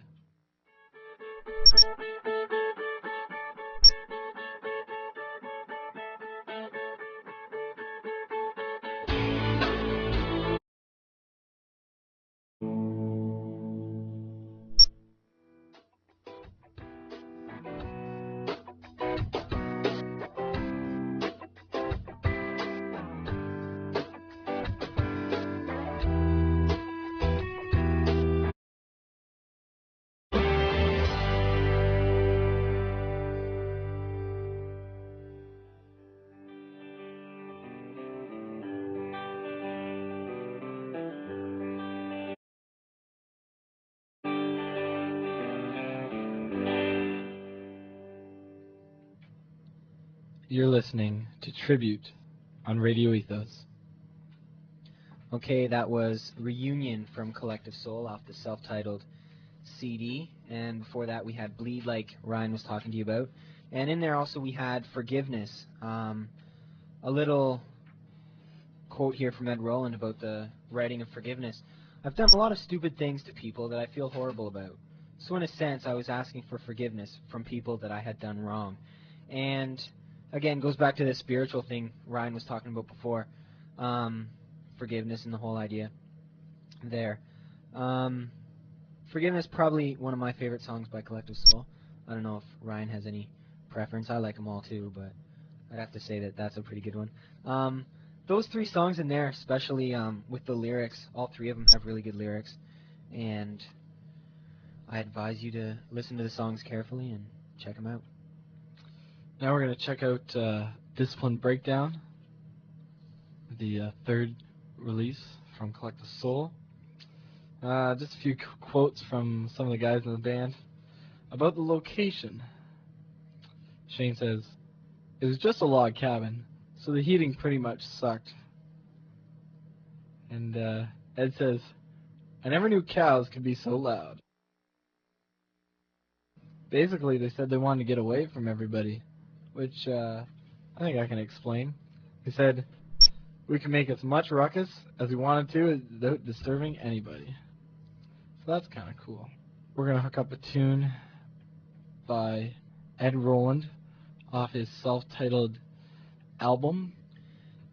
It's a really good album, too. It's kind of like Collective Soul, but it is a little bit different. So if you like Collective Soul, I'd advise you to check it out. It's got some pretty good Kind of lyrics like on it, too. it's kind of like Collective Soul in like the 80s or something. Probably. It could sound like a nice little 1980s pop. Well, anyways, kind we'll of thing, just but let you listen. We don't want to insult Ed Roland by calling him 80s music, though. This is hymn number 24 from Ed Roland on Radio Ethos.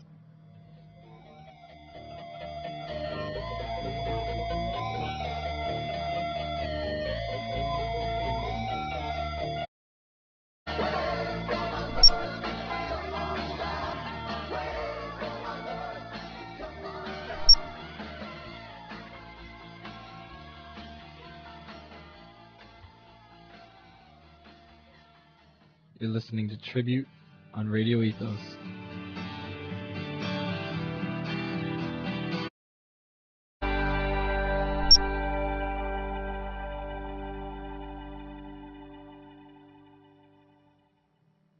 You're listening to Radio Ethos. So, what do you want to hear? Good.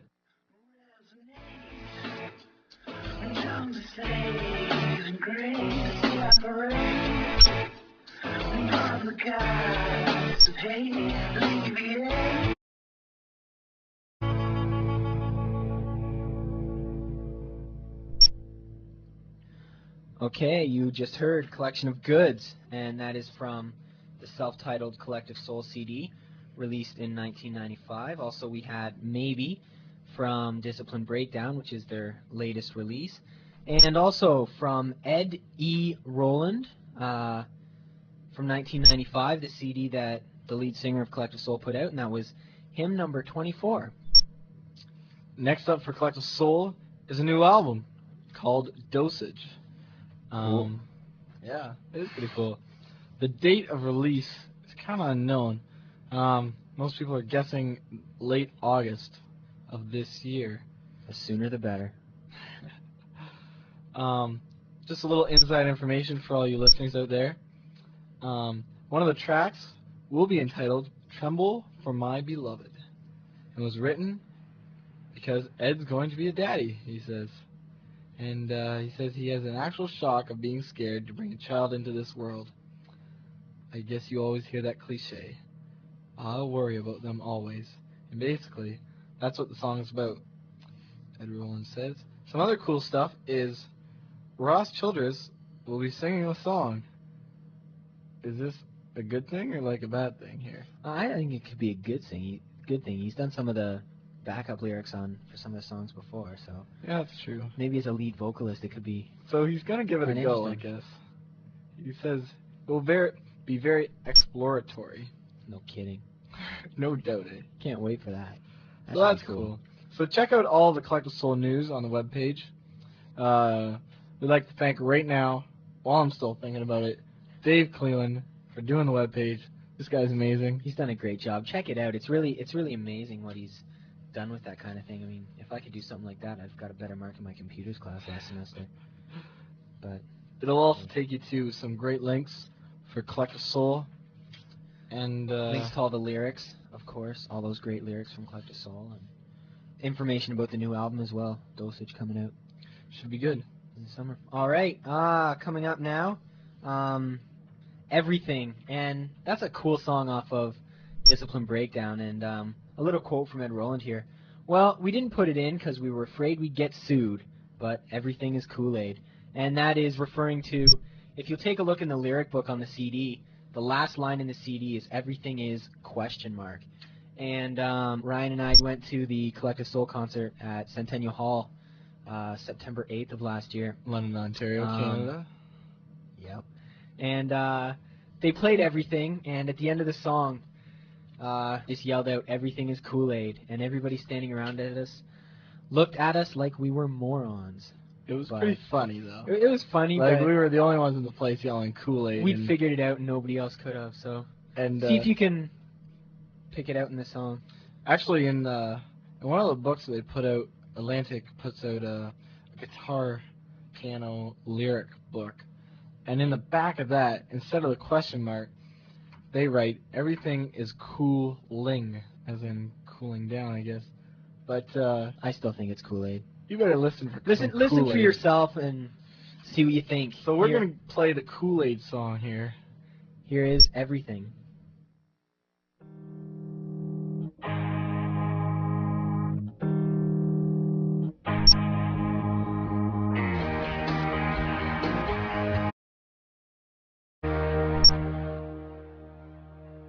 Hello!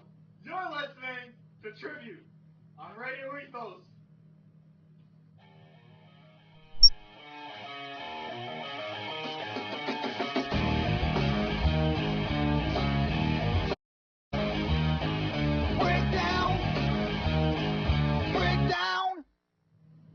Okay, that was Discipline Breakdown and everything, both off of the CD called Discipline Breakdown, and as I said before about that concert from London, just amazing. If you ever get a chance to see these guys live, take the opportunity. They're great to see live.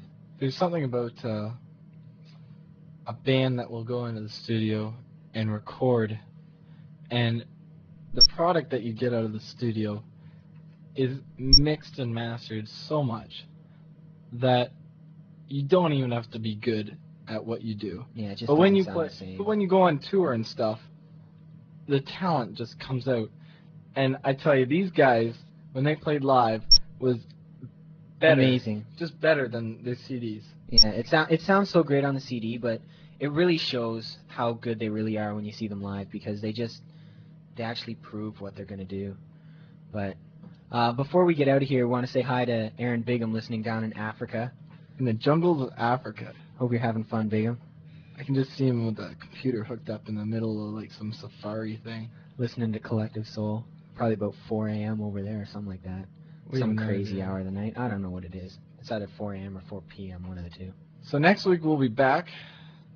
Same time, same place, same bat channel. And it's a surprise, so you'll just have to tune in next week. But right now, we're going to say goodnight to y'all. We're going to close with the same song they closed the concert with, which is The World I Know by Collective Soul.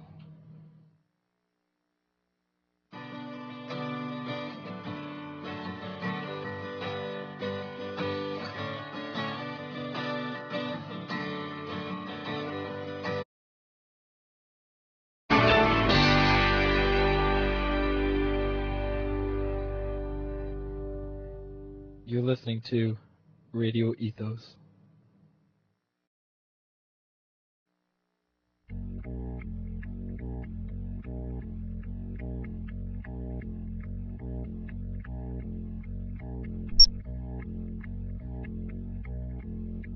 It's a great pleasure.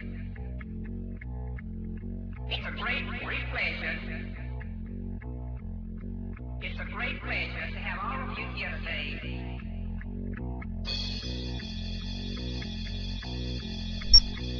I thought you all might begin your tour here.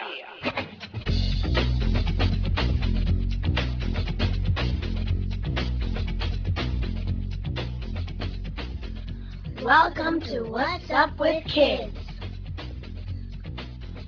with your hosts, Aiden, aka Ducky, Stacey, Fraizer. What's up, dog? And welcome to What's Up with Kids. This show's gonna rock.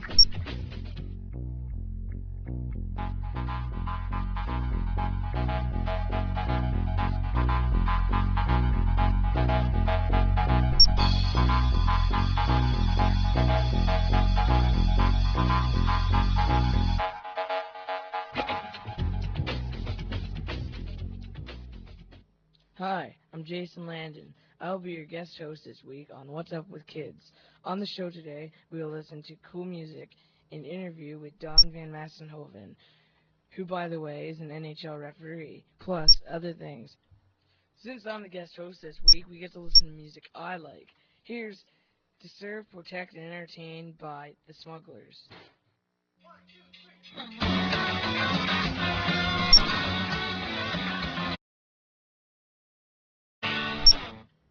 Hey, I'm back.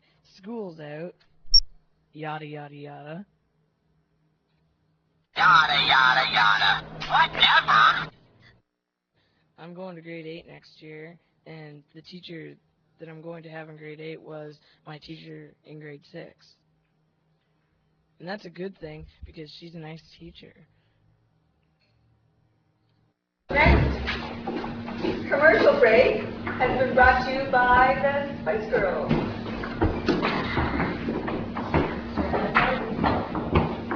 3, 2, 1, place it.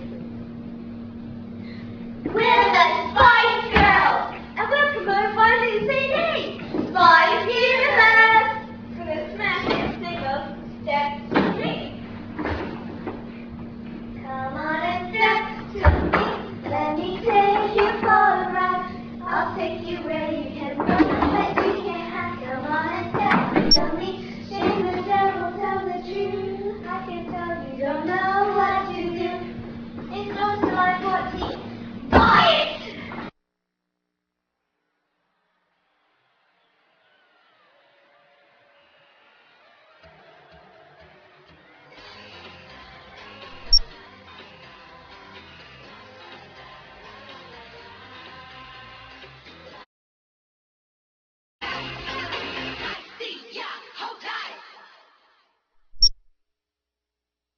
Sandra just walked in. What's up, Sandra? Not much. How are you? Pretty good. So what's up?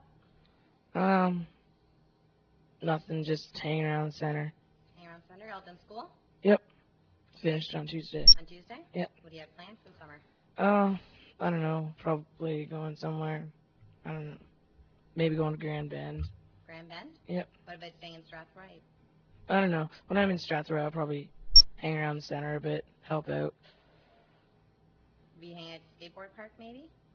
I don't know, probably with some of my friends. Yeah? Yep. What about going to the theater?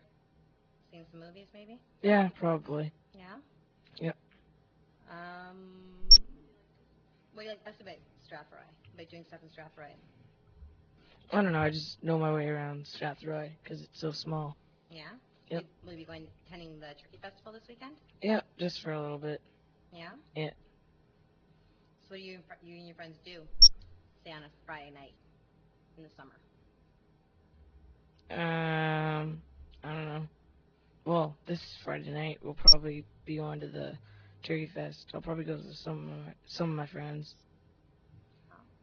Will you be going to any beaches? Probably. Yeah? For those of you who don't know what the Turkey Festival is, it's a little fair that's at Alexandre Park yearly from 26th to the 28th. And it's named the Turkey Festival because we are the turkey capital of the world. Hey, I gotta go. See you later. Alright, thank you. You're welcome. See ya. Bye. Bye. Greeting, Earthlings. We have now taken over your radio. We are going to play a song from the Space Jam soundtrack called Hit 'em High by Be Real, Buster Rhymes, Julio, LL Cool J.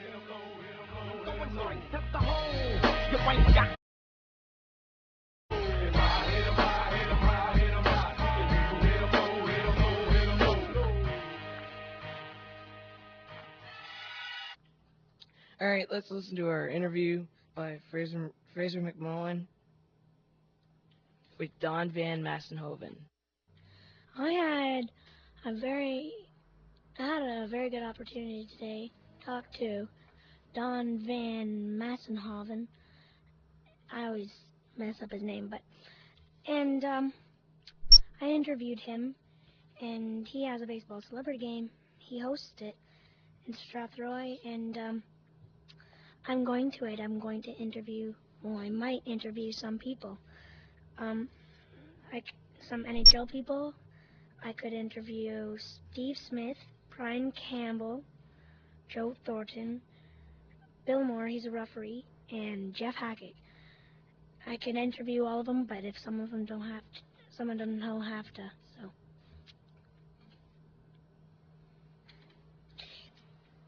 It's on July 4th at Alexandre Park at 2 p.m. I'm really excited. He is an NHL referee and also hosts a celebrity baseball game in Strathroy every year. Hello, mister. Hello, Fraizer. How you doing? What do you like about being a referee? I like the fact that I'm involved in hockey. Like, I used to play hockey. I like being involved in the game and being out on the ice, and couldn't make the NHL as a player, so I'm still there as a referee, so just being involved in the game. When did you start being a referee? I started refereeing hockey when I was 15 years old, but I've refereed for a long time, but I actually signed a contract with the NHL 6 years ago. So in 1992 I signed a contract, worked in the minor leagues for 2 years, and then moved up full-time 4 years ago to the NHL. Did you used to play hockey? Yes, I always played minor hockey, and then I played Junior B hockey for the Strathroy Blades for a couple of years, and then I played Senior A hockey for the Strathroy Jets, and then I just started to referee full-time. Do you have any negative or positive things about hockey? More positive because I'm involved in it. I think it's one of the greatest games in the world. If I have a negative, I suppose it's the fact that we constantly like to criticize or question what's going on. It's more so than any other sport. Everybody always wants to, oh, they should do this, they should do that.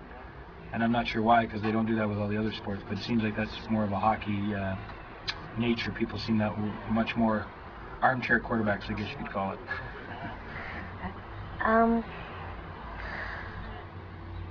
Have you ever been in between two players fighting? Oh yes, I used to be a linesman in Junior A hockey in the OHL for several years. I worked in Memorial Cup, and when you're a linesman, you have to break up the fights. But as a referee, you don't usually have to break up the fight. Sometimes if there's more than one fight, you would help and you get involved. But in the NHL, I don't have to do it near as much. Have you ever got knocked down by a player? Oh yes, different ways, not deliberately, but accidentally been run into. Or one time a guy took a slap shot to clear it out of his end zone, and he hit me right in the forehead with a puck, so that knocked me down. Different things. Yeah, you get a lot of bruises, aches and bruises. Have you met all of the NHL players? No, all of them. They would all know me because I referee them. As far as meeting or socializing with them, you don't get to do that really too often. That's not something you're encouraged to do. I know some of them a little better than others because they come to play in my baseball game. What teams do you coach? Actually, I go all over. Get to referee all over the league. The referees travel all over North America. I do as many games in Los Angeles or Anaheim as I would do in Toronto. Do you have a favorite team? Absolutely not. Can't have one. When I was a kid, I kind of did, but I can't tell you that. Do you have a favorite player? No. I'm asked who I think are the great players. There's a lot of great players. I still think Wayne Gretzky is the greatest player there ever was. My favorite player is Mike Modano. Have you met him? Yes, I met Mike. He is an excellent player, actually. He's a very high tempo, good skater. He's a good player. I have a Mike Modano jersey at my celebrity auction. You can come by. Tell us about the celebrity baseball game. It's the third annual celebrity baseball game and auction. It's on July the 4th this year at Alexandre Park in Strathroy, and the celebrity auction is the night before on July the 3rd at 7 p.m. at the arena. It's to raise money for the Sunshine Foundation, and we've raised $42,500 in the first 2 years. How long have you been doing baseball? Since, well, this will be our third year, so I'd have to do my math, but third annual. We're hoping to raise enough money to do a Sunshine Dream Lift, so that might take us about 5 years. Great. Thank you for coming out today, and I really enjoyed it. I'll meet you at the game. My pleasure, Fraizer, and we'll see you at the baseball game. Thanks for the interview. Bye. You're listening to What's Up with Kids, a show about kids and for kids. What's Up with Kids rocks. I'm going to introduce a song called Brain Stew by Green Day off of the Godzilla soundtrack. I'm having trouble trying to sleep. I'm counting sheep but running out.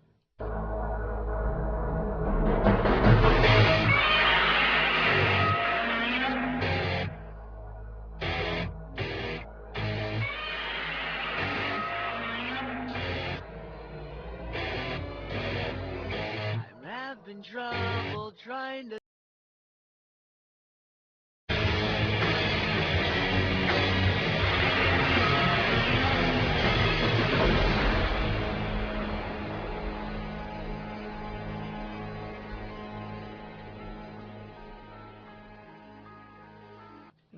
See you later. I had a good time being host for today. Bye from What's Up with Kids.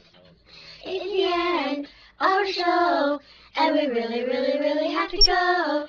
It's the end of our show, and we really, really, really have to go.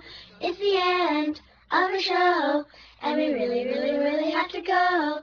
It's the end of our show, and we really, really, really have to go. It's the end. See you next week. Hope you enjoyed our show. Be sure to sign our guest book on our website for Radio Ethos. Your opinion and comments are important to us.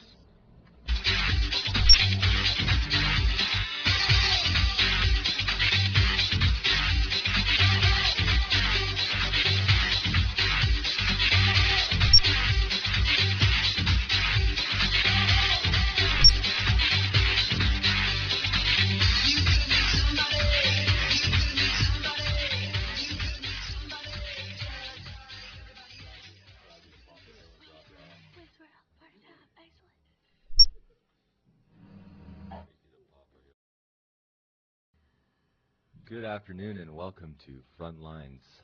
And we are coming to you from the Common Ground Coffee House this afternoon. I'm your co-host, John Melo. And I'm Kim Scott. And we have some special guests with us this afternoon in our smoldering hot Common Ground Cafe. We're joined by Aaron Savari. Wendy Walters.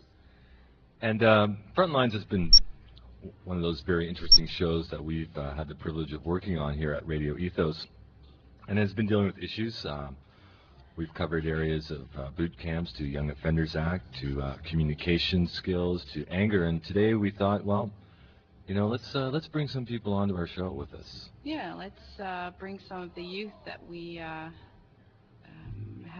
consistently been talking about all of the potential that they have and all of the good things they have to give back to the community, and we're fortunate enough to have found two sitting here sweltering away in the heat today. That's right. So I guess our question to start off with is, you're 17, it's summer, and you're in Strathroy. So what's the plan? I'm moving in the Northwest Territories. Where it's nice and cool. Where it's nice and cool. It is very, very hot here today. There's no doubt about that. I'm dripping with sweat. This is fun. What are the plans? None. What's it like to be 17 and the beginning of summer for those of us that don't remember? Very boring. Searching for jobs is a problem. But Jobs? that's okay. Yes. I found a job, but it's only a week. 50 hours, so that's not bad. 50 hours? No, that's not bad. What kind of work? It's corn detasseling, and I get $350, so it's not too bad. Right on. Yeah? And if they like what we do next summer, they're going to call us all back for 3 weeks of fun in the sun. For all of those who might be tuning in, some people may not know, what is corn detasseling? What is that? You walk up and down the rows in a field of corn, and you get to pick off the tops of each corn stalk, the little fuzzy things that are on top, and you pretty much rip those off so they can keep growing. And so how did you find these jobs? Like, what, did you go to the employment centers or word of mouth or? Yeah, employment office. Word of mouth for me. Actually, if you're a teenager or a little older Go down to the employment office right now. They're looking for more people to do that, actually. You go and just ask the lady for the sheep for corn tasseling, and she'll give it to you. So, how do you get back and forth from these cornfields? Mommy. In the morning, everyone meets down at the Kenwick Mall at 6 in the morning, and a bus comes and takes us out to where the field is. And then at 4 o'clock, I think, we're done. And they drive us back down the mall, and you have to find your transportation from there. From downtown Strathroy. Yeah. So that's not a bad plan. So okay, so that's 1 week. Yep. And the rest of the summer is looking around, continue to look around for work. Yeah, looking for work, doing volunteer work, goofing off with your friends, whatever. Hopefully finding a pool. So you just finished your school year. How was it? Interesting. It went by fast. Yeah. It wasn't too Thank eventful God. though. What kind of subjects are you taking? Last semester I had math, fashion, biology, and English. Picked up a lot for biology. I don't know, I stick towards more of the arts. I like those better. I'm not really a math person, so. You're not a pure science No. lover? Far from it. Well, I like science, I just can't do it. And you like math? Like that biology? No. So science. Biology and sciences are fine, but math just blows my mind. No, I can't do it. It's my weak spot. So you have to like dissect things? Oh, that's it's fun. cool. Awesome. That is the best part. I don't remember thinking that was cool. I don't. That stuff smelt, didn't it? Like, Yeah, I thought Pigs it did. did. Yeah, oh, yeah. we didn't. They We never did let us fetal do pigs. pigs. We did frogs. Oh, we And did those we in did grade that in 10. grade 10. That was grade 10. Yeah. I only took grade 10 science. No, biology, you That do was fetal too pigs, much. you do cow heart and lungs. It's kind of cool though. I like it. They don't look like they're real because they're just fetuses. It's And then really you neat. go right down to McDonald's or Burger King and get a hamburger, right? No, after it that. doesn't bother me though. Okay. It doesn't bother me. I can eat. Okay, People so like it. no exciting things happened this school year? Like, What school were you at? SDCI. That would explain it, of course. well, let's we'll be a little bit fair to SDCI here. I think that there's probably kids in London and all over the world right now that are saying the same thing, that their high school There, is yeah, probably the most everyone- boring thing. So, Mhm. so we'll, in all fairness to SDCI, that's cool. But what's the climate there like? Like what, I mean, school spirit. What goes on there? Like, do you guys get involved in any events at all? Not really. I don't go for sports and stuff like that though, that's why. They have they have spirit days and baseball days and different things like that, a lot of sports events and stuff. Yeah, you're just basically paying a buck to skip. Yeah, well, sometimes, so. What about for you who's interested in the arts? Oh, they don't have very many programs. They have a drama program, Mhm. which I wouldn't mind getting into, but other than that, not really. They have photography, but most of them are based on sports and stuff like that. If they could get more clubs in like that, I think it would be cool. Yeah. So. Something the school's definitely lacking. Yeah, they could get like a fashion club or something like that That together would too. rock. That would be really cool. How would you go about doing that? I don't Talk know. to the school administrators. Yeah, you could Get try it. some other people that are interested. The problem with it though is it's expensive, and they're using as much money as they can on the things that are in most demand. So And like if you had like a writers club or like, I don't know, like a fashion club or something, an art club, whatever, where you paint and stuff, it would cost, like it's not too many people would probably come out for that, because it's not a really exciting event, blah, blah, you don't go all around, so people lack concentration and stuff these days, so. I think there's more interesting things to do when we're in Strathroy, and really there's not. Yeah. I'm just gonna throw out a couple words here. Peer pressure. What's that mean to you?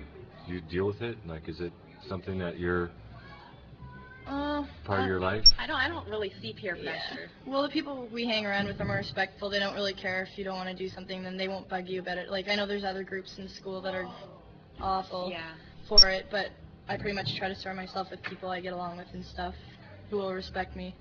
Respect the decisions that you make. Yeah. And the choices. Yeah.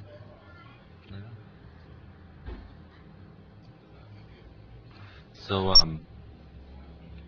we move on to another topic here, and we,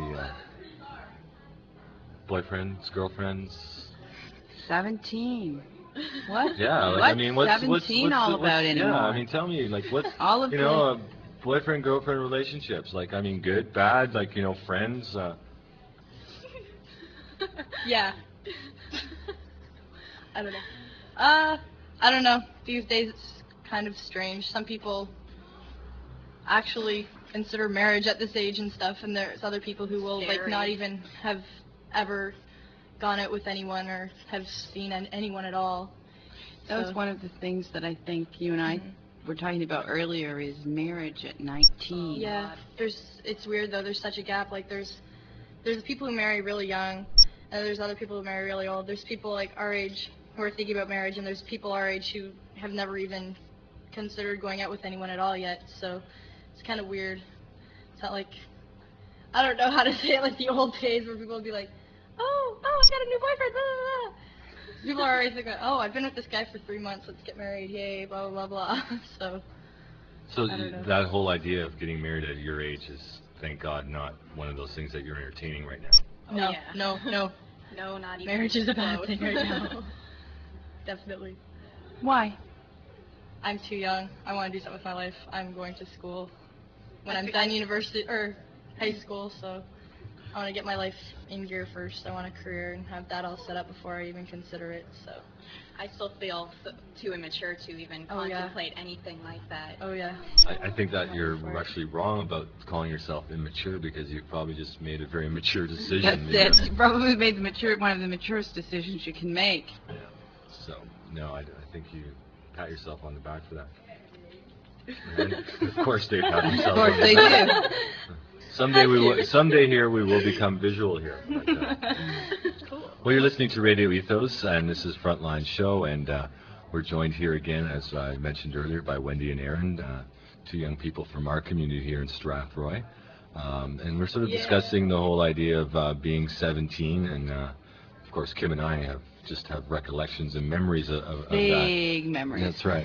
But just sort of going over, and by no means is this going to be a scientific thesis report on being 17, but no. But to sort of hear, some of the challenges that these young people are facing, and one of them that we've covered is jobs and finding work. And how long did it take you to find this job? About 5 minutes. My friend called me up and told me about it, though. If you keep going down to the employment office, they usually come up with jobs. They always have lists of them, so if you're ever looking for a job, that's probably the best place to look for them, because they always have something new there. And you brought something up, because you just mentioned something. My friend called me. Can you, I just want to hear your definition of friend. Like, what's this word friend mean to you?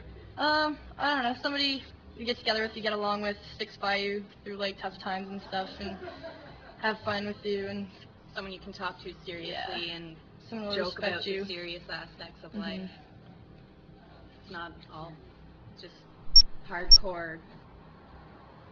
I don't know. What are some of the serious aspects of life at 17, from your perspective? There are a lot. Parents, major range. Yeah. Relationships with parents and other friends. Yeah. People that you can't classify as friends. In our area, it's not too bad, but there is still rangers, people who fret about like what they're gonna wear on a date, or like something else, like something bigger, like who to tell if you've gotten raped or something like that. Like there's such big gaps and stuff like that. So there's people with the smaller problems, and then there's also the really, really big ones too. So there's a large range of them. Like I hear different problems every day, and they range between those gaps too. So it sounds like being 17, you're faced with a lot of adult issues. Nowadays, I guess. I don't know. It's not too bad. Like our age is pretty easy to get along with. There's people who have the serious issues and stuff, but there's not too many of us. Most of us are still just trying to have fun and stuff. So. What do you do with your friends who have the serious issues? You said, you mentioned rape, but what do you do when you have friends with the serious issues like drug abuse, alcohol, wanting or contemplating suicide? What do you do when you come up against or come up with friends or acquaintances who have those issues?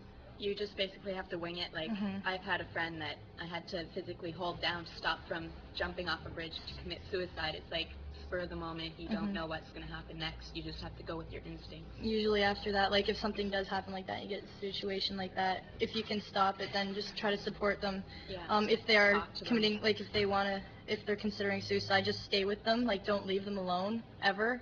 If you can, try to talk to them about it, listen to what they have to say about it, and point out the good aspects of their lives.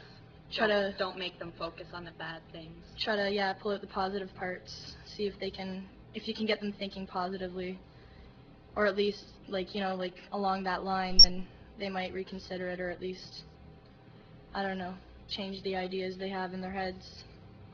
What about going to adults you trust? That's harder. All of the things you've said are all the right things to do.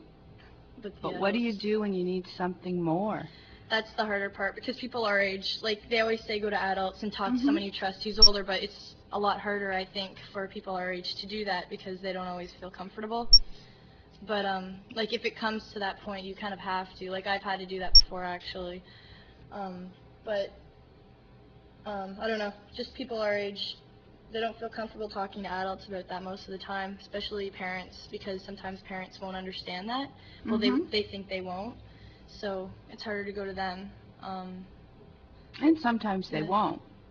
I know a lot of friends of mine too have a good relationship with their parents, and they can tell them anything. There's other ones who can't at all. So, I mean, what would you recommend to a young person out there that's having difficulty communicating to, say, an adult or a parent or whatever? I mean, is there some advice that you could give them, or some helpful tips?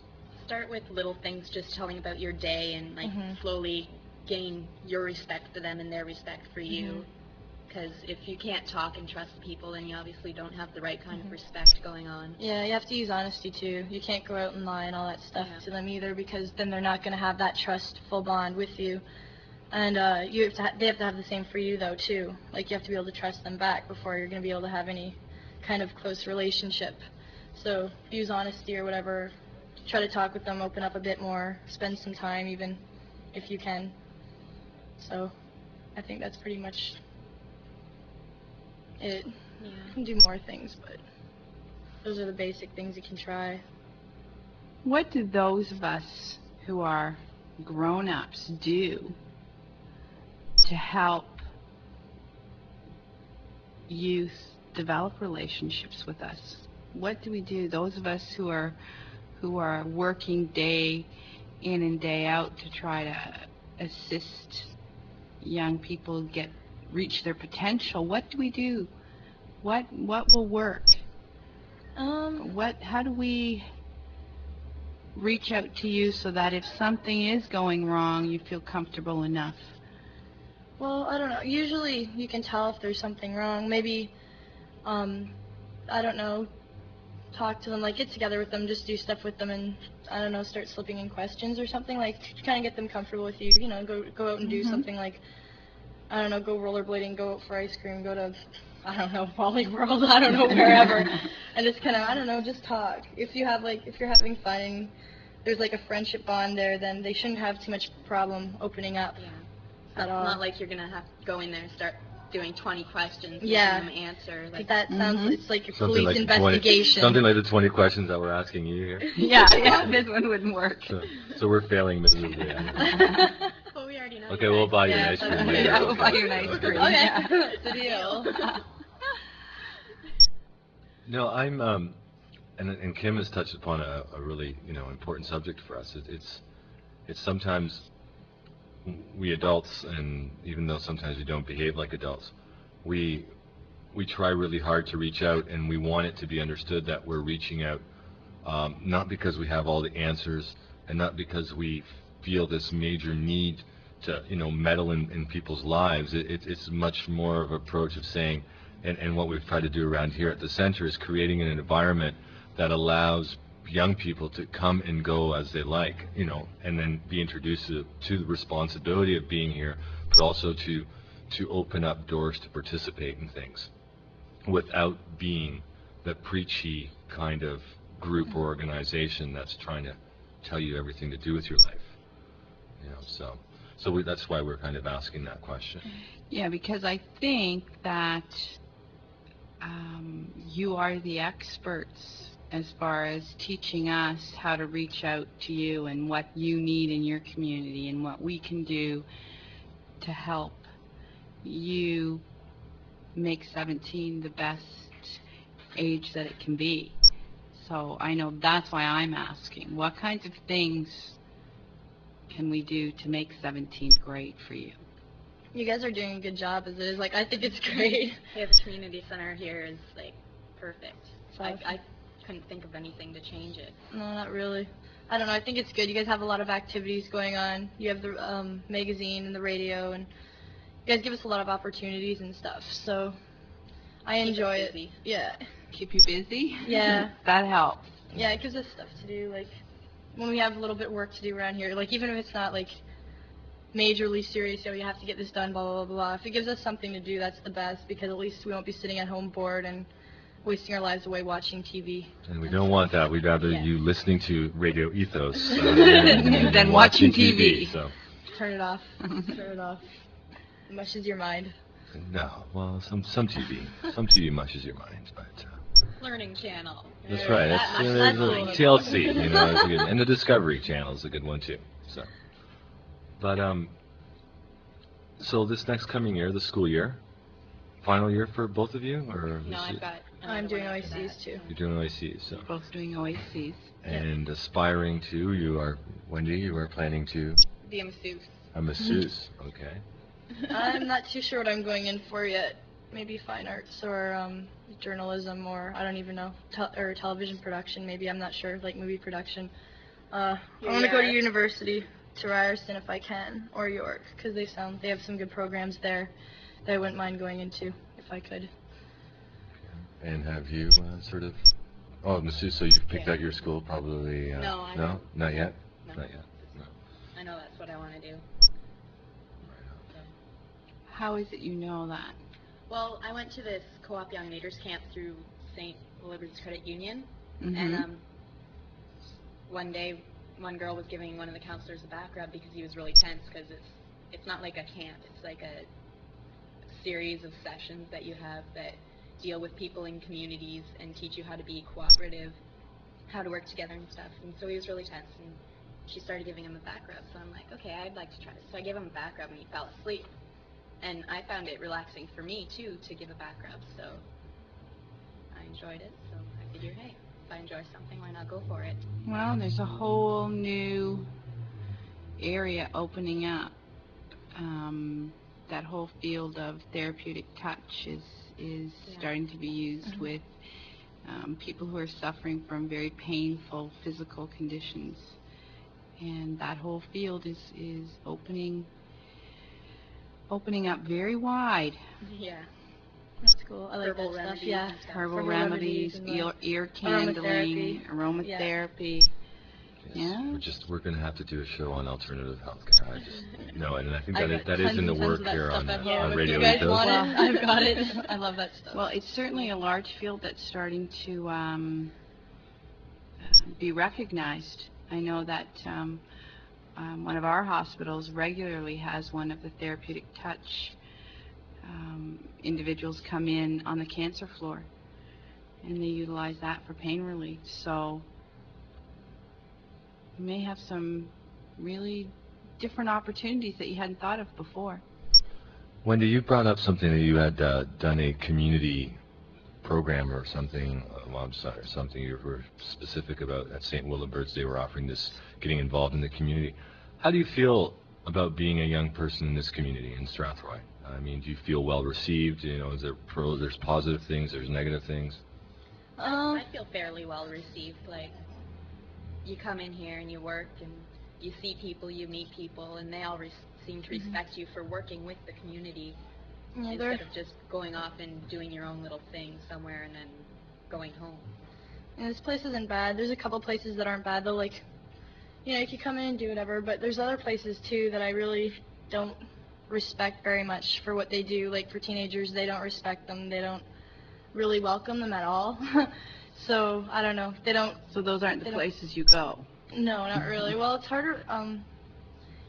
That, and also looking for jobs too. Like, I'm kind of going along that line too. It's harder to look for jobs too. Like, some places are great. They'll just open right up to you. If you're a teenager, they'll still give you a chance. Other places, if you go in there, they won't even consider you at all. Like, they'll either say they're not taking resumes, they're not hiring, or they'll take your resume and, like, throw it in the garbage, and they don't even consider it at all, so. Anyways, you have been listening to Radio Ethos. I am one of your hosts. I would be. I would be John Mello, and I've been joined by Kim Scott. And our two special guests. I'd like to thank them very much. I'd like to thank Herb for helping out on technical, and Robin as well. And Frontlines is a Radio Ethos production. And again, to our guests, Wendy Walters and Aaron Savari. Very appreciated. Thank you. Yes, very. Thank you for having us. And continue on enjoying Radio Ethos.